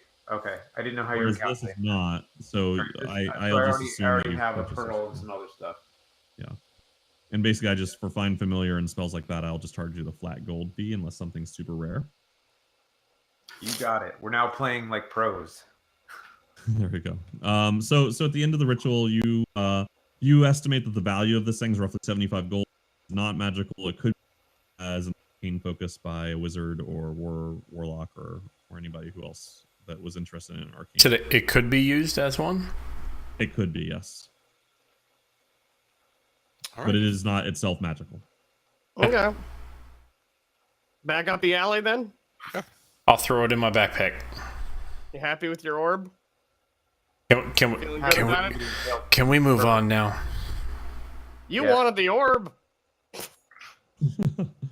Okay, so you guys are going up towards that campfire?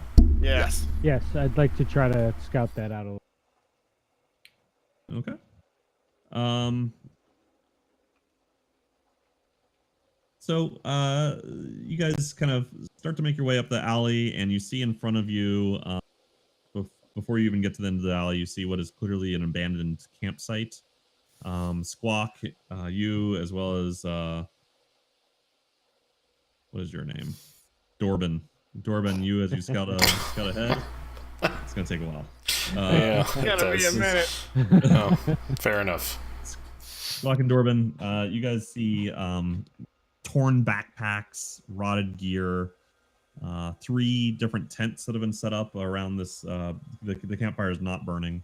The tents themselves are in shambles, moldering.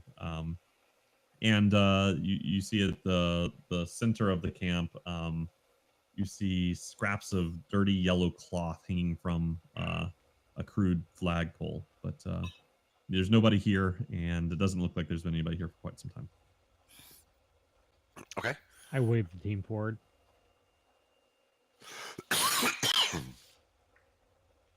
Does the team follow? I advance, Okay. So you guys trusting my You friend. guys go up in there, and you see what I just. Well, Okay. we knew there were other people in the area. I mean, unless there's something worth looking And at. do we see this like warehousey building, or is it more this like chapel looking building, or do we see both? I mean, you're right in this area right now, so you're looking at the buildings surrounding you at the moment. Because it looks like the warehousey building. Oh, but yeah, you see a big building there, and it's yeah, that's a 2-story, 2 to 3 story tall building. Okay. Right by. So you're in the campsite at the moment. What do you do? Do I see any tracks or any sort of investigating marker that might suggest what type of creature's camp it was here? Roll. Make a survival check. Okay.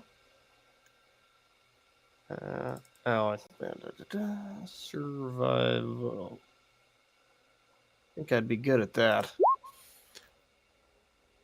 Oh, you're pretty good. So, it looks human to you. And certainly, you don't really see any tracks. It's been too long for that, but you see kind of the evidence of the tools that were left behind in this camp. The gear is clearly humanoid gear. Okay. Can I tell how old how long it's been there roughly? You think it's been months, but not years. Okay, long time ago. Yeah. All right. Yeah. So under a year, probably maybe 6 months ish, give or take. Do we want to scout out these buildings in the area? I'd be interested in the larger ones. Let's just break it. I mean, let's just each stick our heads in a different building, and whichever we see if any of them are interesting. Well, if we're looking for temples, it's the architecture will lead us. So, I mean, just seeing statues or not should probably be a quick indicator. Or altars, naves. The thing temples have. Okay. Navels. Yep. Naves, yeah. Okay, so you're going into the. So sorry, where are you going? What are you guys doing? I would start heading up that west alley area, like over this way. Okay, so you're not checking out the big building. If somebody calls my attention back to it, I'll circle back around to it. I But mean, right now, like I think the idea is we're passively looking to see if any building looks like there's any kind of religious connotation to it, any kind of worship to it, any kind of idols out front, any kind of statues or anything that would lead you to believe that people worship something inside that building. It does not seem to be a religious institution.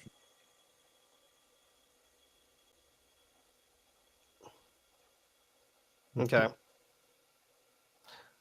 So I'd like to just sort of look back so that the party knew where I was headed and head up to take a look at the entranceway of this larger structure.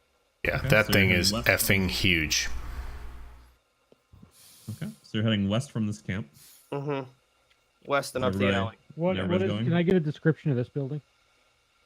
Sure. So you see the building From from the outside, and it's about a 1-story tall building. It's got 3 doorways, kind of these arched doorways next to one another with this stone dome structure on top of the building.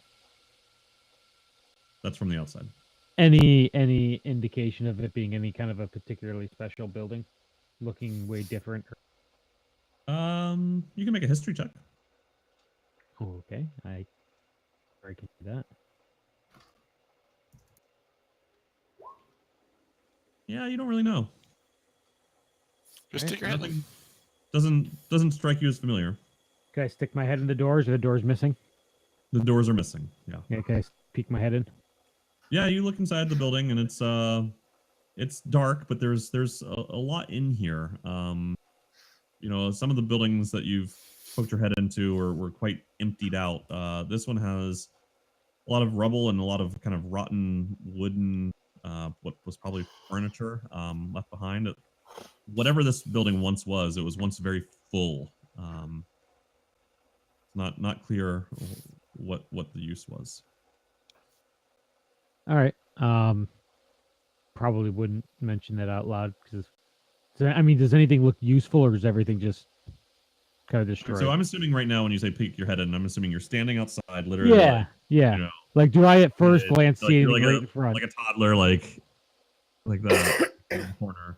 You from this distance, I'll let you roll a perception check with disadvantage to try and see if you can notice anything interesting.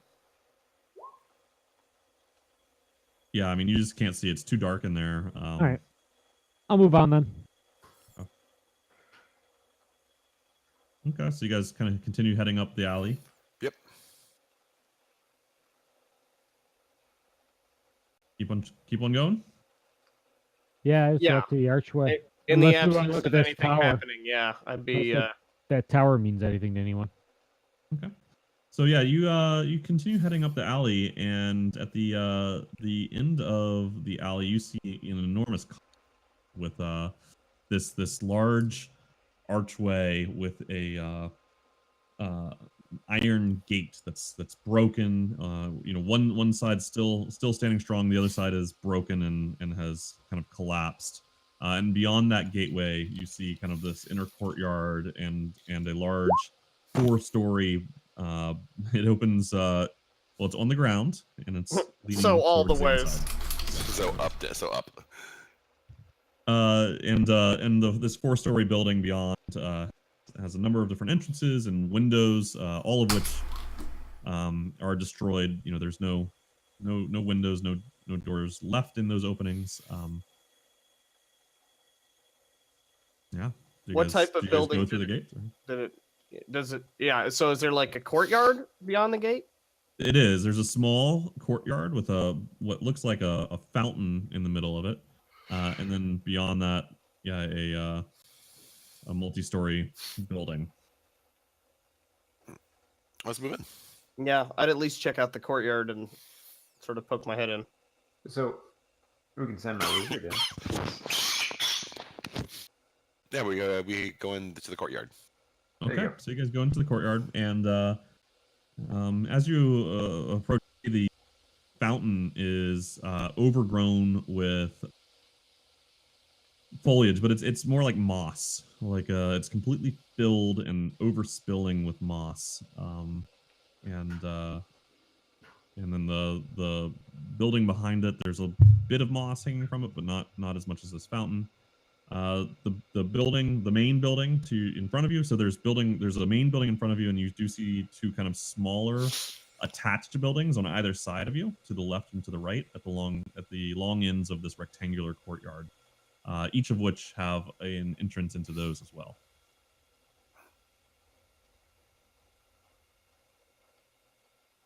Want to go left and work our way around, or what do you guys want to do? Yeah, that seems fine. Taking at least a cursory look. Okay, so you guys kind of head left into the western side of the courtyard. There is a building One there. second. Okay. My smoke alarm's going off. Well, that's not good. It's what? Smoke alarm is going off.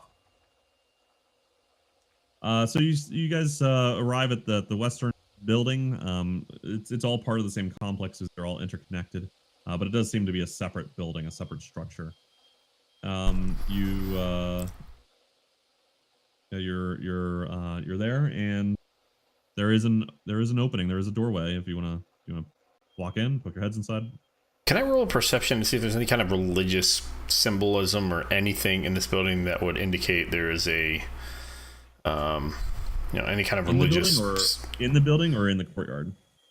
Either one of them. I've walked through both of them. I feel like I'd like to just kind of double check and look around and think. So that'd be more of an investigation check. So okay. Make an investigation check. All right. Yikes. Yeah, you don't see anything religious. Yeah. I mean, this could just be like a government building. Like, there might not be anything to this. No, that's true. One other thing I was thinking about is all the temples that we've seen thus far have small outer walls. So that might be an indicator of a building. I think there's a building like that across the street.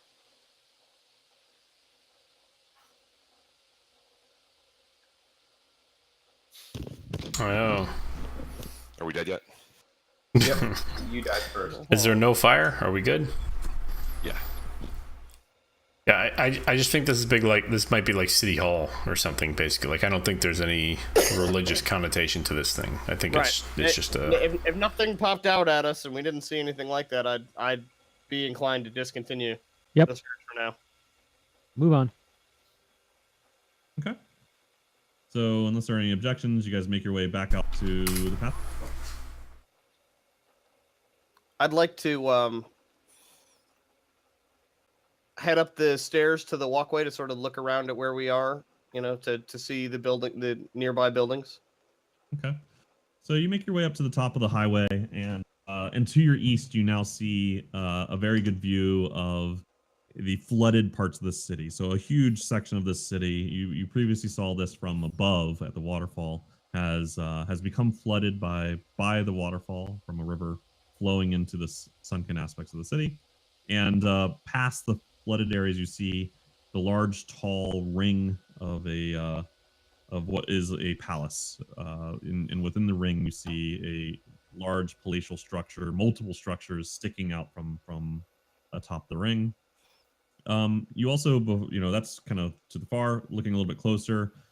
Nearby, you do see a building that does have a courtyard to its south, very similar to some of the shrines you've seen in your travels.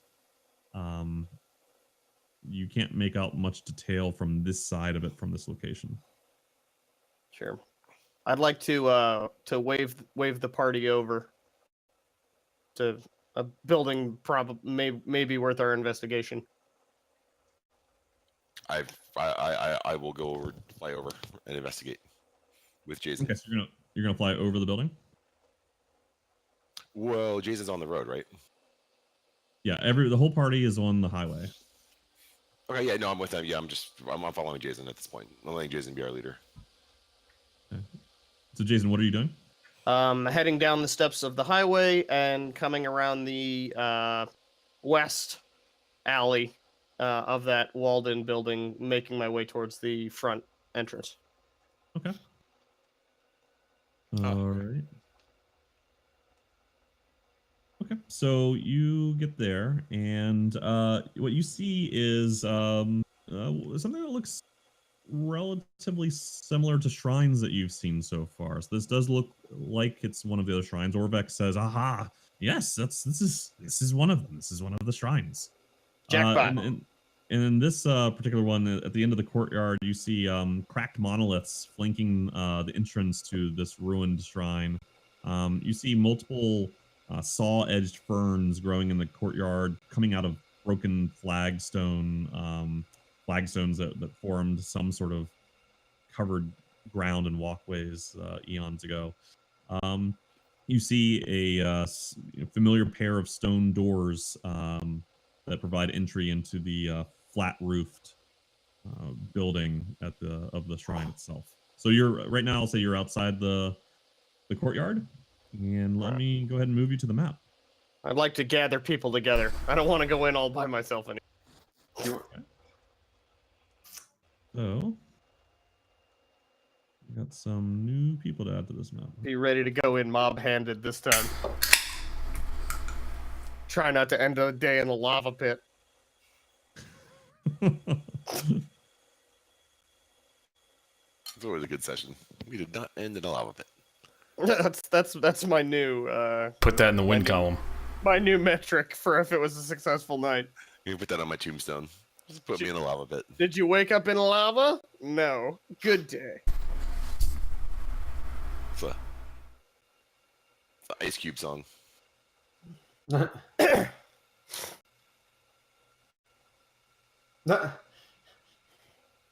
halftime.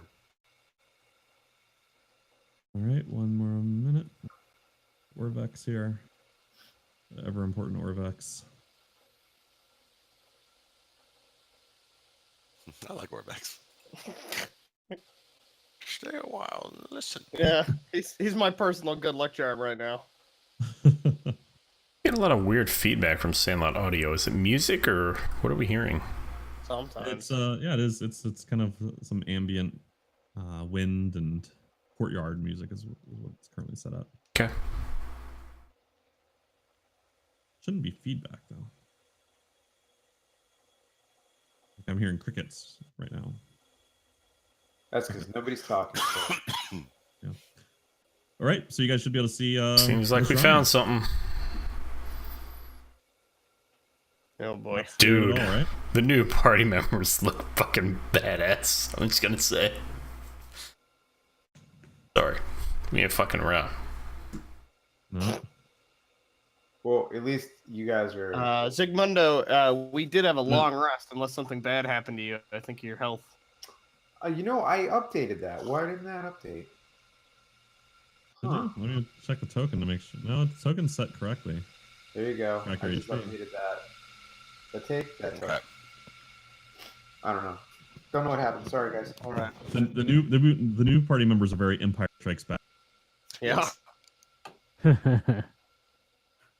All right. So I'd like to quietly suggest that we move in together, but move a little bit into the courtyard so I can see if there's anything to the left or right. Are they, like 2 squares up? Okay, so I assume you're all going in. Squawk, make a perception check.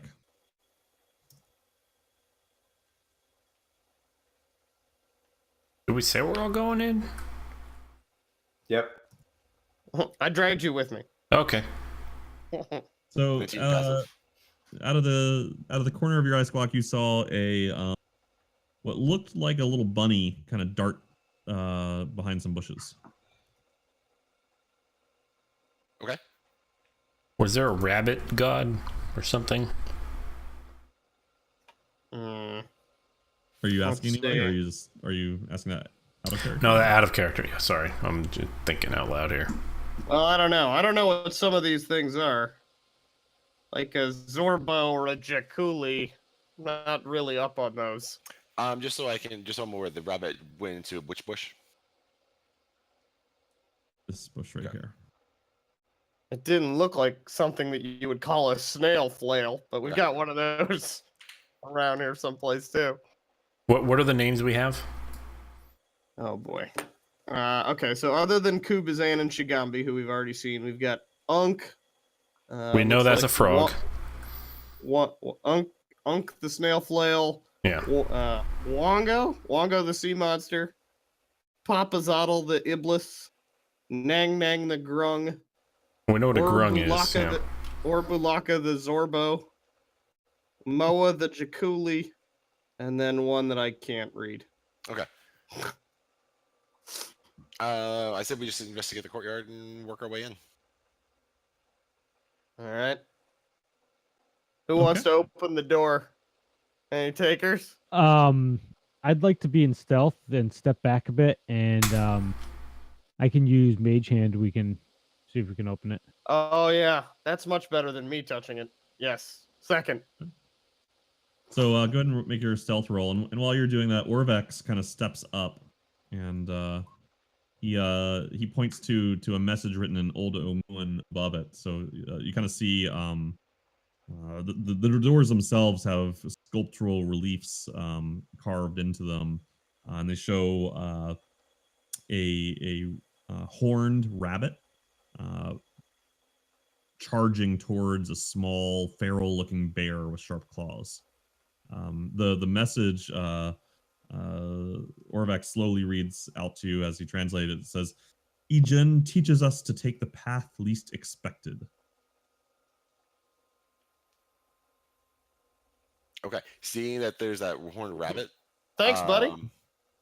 Yeah, okay, that's fine. Okay. So yeah, I'm going to be 15 feet. Yeah, 15 feet in the air is good. And now I'm going to slide over 2 squares to the west. Is that okay? Yep. Stay safe, Orvex. And so Orvex says, oh, well, it seems that this is the shrine to Ijin. I could recount to you the Ijin's part of the Legend of the Nine Gods if you were interested. Please. Okay. And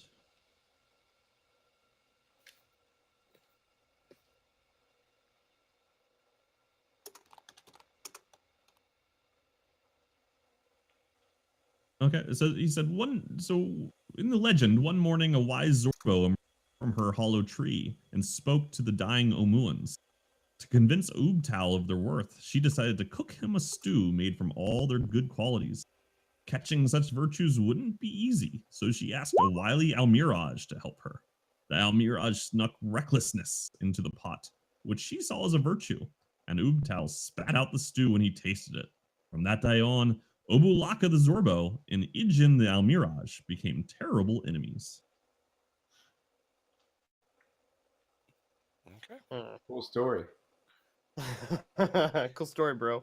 That's If we're being asked to take the path least expected, it seems like we might want to at least investigate around the Yeah, back of let's the walk building. around. Huh? Let's walk around for sure. Okay, so who's going to do the walk around? Everybody, or I'm gonna head west. I'll go with. okay, Go west, old man. So Zigmundo, Jason. Oh, you're going like checking the western side of the courtyard, or are you going outside Yeah, the courtyard around the perimeter? inside the courtyard still, but Sorry. Okay.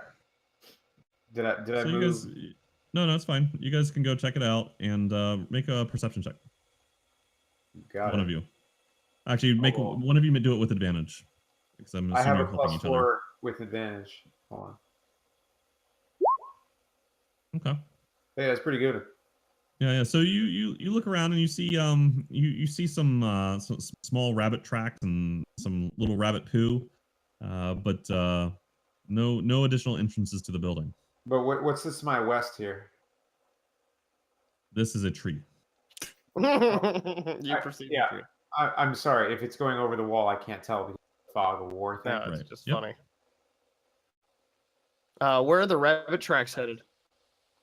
They seem to be kind of all over the place. So it looks like this whatever rabbit is here has made this courtyard its home. Okay. how tall is this wall? The wall's maybe a dozen feet tall. The outer courtyard wall. So I can see. I'm 15 feet up. Can I see over it? Yeah. Okay. And what's inside this? Can I move myself? Oh, is this like a roof? Like up here? Yeah. Yeah, that's a roof. Okay, I can't move into that. Okay. And that is not. Yeah, this is not a wall. That's a. Well, I mean, it is a wall, but Okay. it's to a building which has Right. a roof, the flat roof. Okay. That is taller than 12 feet tall. That's closer to 20 feet tall. Okay. All right. If I haven't seen anything of interest, I'd go around to the other side of the. Yeah, I courtyard. want to be looking at the other side. All right, so you guys go over here. Similar to before, you see traces of this rabbit, but you do not see any other hidden entrances or anything that you wouldn't expect to see in a grass courtyard with ferns. Can I investigate the bush? Which bush? The one that the rabbit went into. So you didn't see that. Oh. Can I investigate the bush anyway? Which bush? Both bushes. All right, so make an investigation check. I'm looking for a hidden entrance of some kind, so I'm poking around at Mhm. anything that's obscured. Investigation. Did we mage hand the door? Not yet. Yeah, we Yeah. have Not yet. I guess You that's check around the bush to the bush north. number 1. Yeah. And nothing particular strikes you. It seems like just a fern, pretty large fern. You go and you check the Wow. the other fern Yikes. in the front of the building, and yeah, it appears to also be a fern. And Got it. nothing Some particularly interesting. Lovely Are plant life. there handles on the door? There are see, hold on, loading.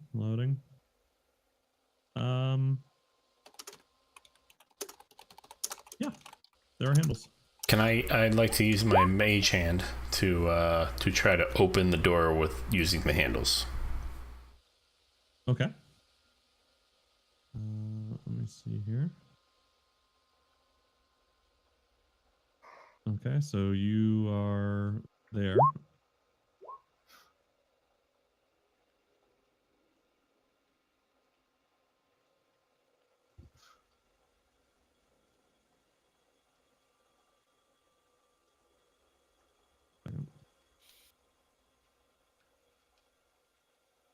All right, doors swing open. You know, there's a little bit of resistance, but after a moment, they open up. All right. I got the doors open.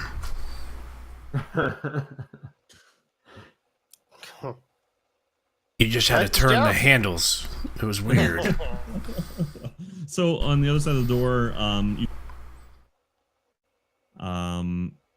going back into the darkness, in the hallway on the floor, you see tiles carved with depictions of different beasts. What kind of beasts do we see are carved in the floor? Let's see. You see. We'll go ahead and make a nature check. Sure.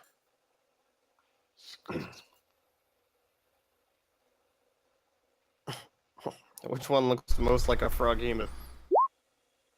Jeez. All right. You see a thing that's kind of a birdish thing. You see That was a thing. You see a thing that has 2 eyes and a nose. Another thing maybe is like a bug or something. To be fair, that's better than most of our nature checks. So, can I just send my mage hand as far as it will go into the corridor? 30 feet. So, Okay. I don't know, like to there. And just kind of have it hang out there. Hold on a second. Let me come back. I was looking at something else.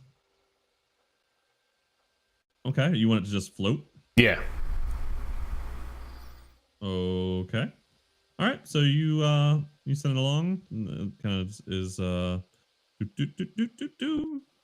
it just hangs out. Okay. Just wanted to see if anything exploded. Did anything explode? Nothing exploded. Oh, okay. Doesn't appear that anything exploded. Good to know. All right. Well, I guess we got to walk in. All right. Who's the tough guy in this group? Wait. Doesn't really describe any of us, to be honest. Because we have other ways in, and this isn't. I mean, this is the obvious way in, right? So why don't we make a perimeter check besides just being in the courtyard? Okay. Anybody else good with that? I'm okay Yeah. with yeah.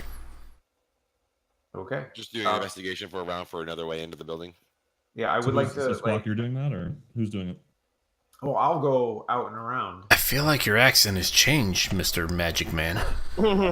It does that periodically. I would like it to just to go this way. I wouldn't fret. Perhaps we can send the bird on a fly around to see if he sees any other entrances. Man, my Okay, character so, is magically by himself. That's right. So Zig, go ahead and make a perception check. You got it. With advantage or without advantage? Without advantage. Did it Yeah, click? you don't see any other entrances. 14 is pretty high. All right.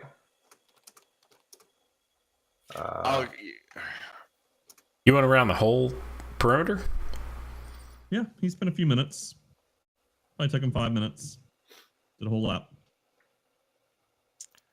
I know you don't like it when we do this. Like when that's then I'm gonna when like I do it, then like we keep making everyone keeps doing this, looking for stuff. You can do it. You're just gonna get the same result. Okay. Well, why don't we send? Well, what's the problem here? Why can't we just walk in the door? That's fine. We can. We just we've learned a little caution checking out these shrines. Every time we walk into one, some monstrosity pops out and fight jumps off. But if I had to guess, the path least expected might be the one across the tiles rather than into the temple itself. Yeah, just walk all across the tiles, right? Okay. To look at the tiles, is there a pattern Yeah. to how the shapes are? Yeah, I'll describe that more. Maybe you guys can tell me what order, and then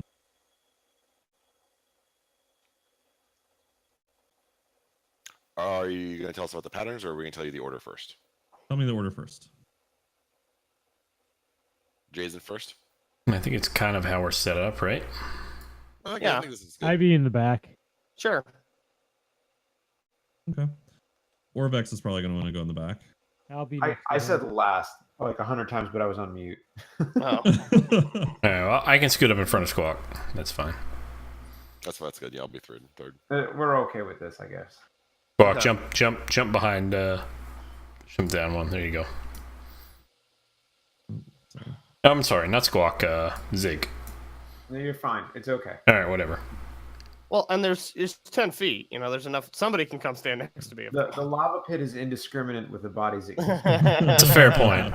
Fair point. All right. So, All Give me a yeah, moment what's here. okay? Worst comes to worst, Jason.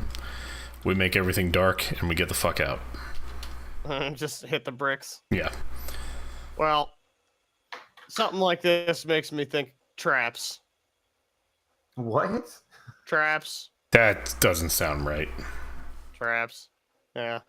Let's just say, I even think- once we have a guess, I think we might want to throw a rock or have that hand press something first, just to see what goes on. My magic hand can only give 10 pounds of pressure, so I don't know if that's enough to trigger Better anything. than no pounds.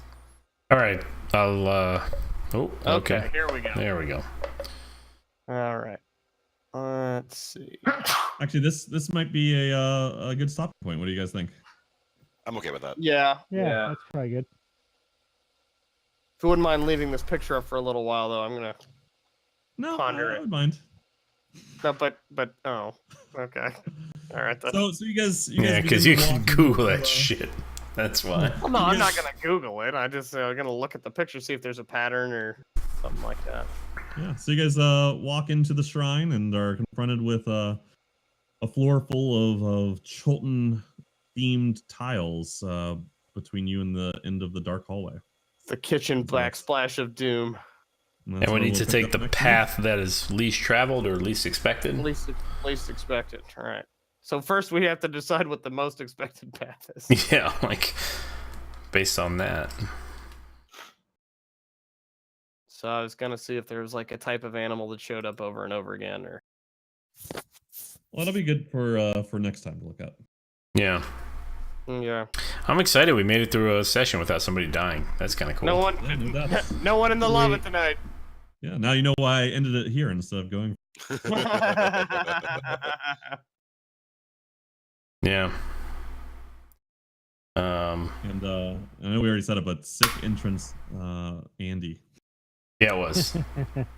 Nice. Yeah, Really was. hey, Yeah. sometimes those rolls weren't there the other night, unfortunately. But straight up executing something with a 22-point crossbow bolt was kind of a how do you do? Yeah. that wasn't even the. I could have thrown another 3d6 on top of that. Oh, Nasty. oh man. Yeah.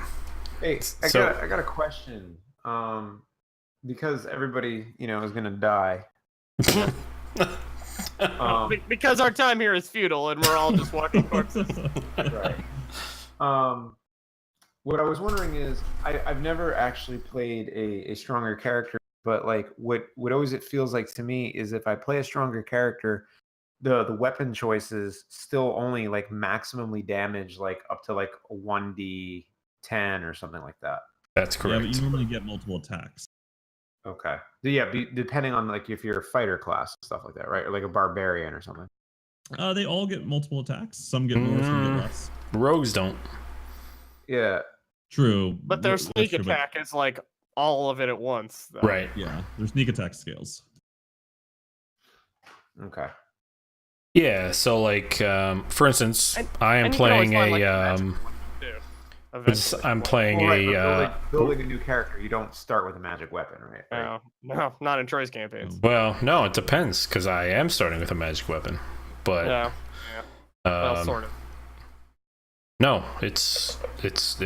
Yeah, but it's not like a +1 or anything, right? It's It just is a like +1. It But that's is. just because of the class. Like that's how it works. Oh, it comes with it. Yeah. How about that? So there's Yeah, you don't there's get any extra magical. right. So just diving in a little bit. I did I went 1 level fighter to start and then 5 levels warlock, and I'm playing a melee warlock basically with some fighter in my background. and A Morlock? yeah, sure, a forelock, I guess. I don't know. I still feel like multi-classing is like way too tricky to keep track of everything because like It can be. I'm picking some stuff right now just as like, building out a character, and it's like all these extra features and traits that get rolled into the character sheet. It's like I'm never going to be able to freaking remember half this shit. So the idea is, and behind this character, which is what we probably would have discussed in the night when we were all hanging out or whatever, is my character was a fighter whose company got overrun by undead or whatever, and he died, prayed to survive so that he could kill as many undead as possible. The Raven Queen, who is the deity who stops you, who kind of oversees the passage from life to death, plucked me out of whatever and said, you're now, you're going to be my servant to do whatever, whatever I say you do, and I'll give you great power as long as you do whatever you say to do. So it's like I'm a 1-level fighter, and then since then I've been walking around killing undead for the Raven Queen. Okay. And so that's kind of the whole thing behind it. So but if you get to level 5 Hexblade, you get an invocation that says you get 2 attacks with your melee weapon, and your melee weapon gets a +1 because there's an invocation that gives you +1 at level 2 on that weapon. So are you gonna keep going up Warlock now, or are you gonna add another level in I think my next level will be Fighter, and then after that I'll go all Warlock probably, because I'd love to have Action Surge on my gigantic 2-handed weapon that I have. So yeah, because I'm also a variant human who took Great Weapon Master as his feat, so being able to hit, and I was just doing some test rolls and I was hitting for like 35 sometimes per hit, which seems pretty good. So all right, let's head back to Shigambi's shrine. yeah, well, let's not do that right now. You first. Yeah, because I'm still pretty squishy, which is the problem. But Are we sharing like backup characters now, or should it be like a big reveal when we get there? well, this is my main. This is the character I'm playing now. Well, no, I get that, but like, I've got 1 in the can already. I've got actually 2 in the can, but only 1. Yeah, if people don't have them lined up, do it, because it was a lot of work to try to do it this week. Like, What do you got, man? What do you got? I want to hear it. I love it. You want to hear it? Yeah. Who's going into lava next? We'd like to know a little bit about them before we throw them in there. So, hold on. It's if you guys join back into Roll20, I don't know who left because Troy kind of shut it off. I'm in. No, we're all still there. Oh, Yeah, for some you're the reason only all one the left. video stopped sharing, and I figured that was part of what happened. So if you go under my second character, under Zigmundo, there's Andrew Mock's second character, and Yeah. and I Oh, you're a fleshed that out. turtle. I'm a turtle. Oh. I'm a turtle sorcerer, which means I've got a base AC of 17. All right. Because you have a shell. Because I have a shell. It's like a built-in shield. which it doesn't prevent me from carrying a shield actually, and so if I use a shield during combat, I can boost my AC even higher. A 19. Yeah. Yeah. Nice. So the other thing is I have shell defense. You can click. Somebody click to expand that, because I noticed it opens up. You can withdraw your shell as an action. Until you emerge, you gain a +4 bonus to AC, and you have advantage on strength and constitution saving throws. While in your shell, you are prone. Your speed is 0, and you can't increase. Your speed is 0 and can't increase. You have disadvantage on dex saving throws. You can't take reactions, and the only action you can take is a bonus action to emerge from your shell. So you're basically saying like, oh god, I'm gonna hide. Yeah, but 21 AC. Yeah, but 21 AC. Which Yeah. is like kind of fucking outrageous. And because of sorcerer, and I chose the dragon ancestor, I now get all bonuses on any fire damage because I Yeah. chose red as my dragon type. Nice. Oh, so you're a And also dragon. So Hold wait. breath. It's like permanent reverse. Yeah, Well, yeah. we'll Hold, look up hold now. breath is permanent reverse dive suit. You get a dragon type on a turtle? Oh no, that's dragon right, type comes sorcerer. because of sorcerer. Oh. It's a kind of sorcerer. Yeah. It's where my magic came from. So my two choices, because Troy, it's player handbook +1, so +1 was my character class. Mm-hmm. So now basically out of the player handbook, it's either sorcerer has dragon ancestry or wild magic. So I chose dragon ancestry.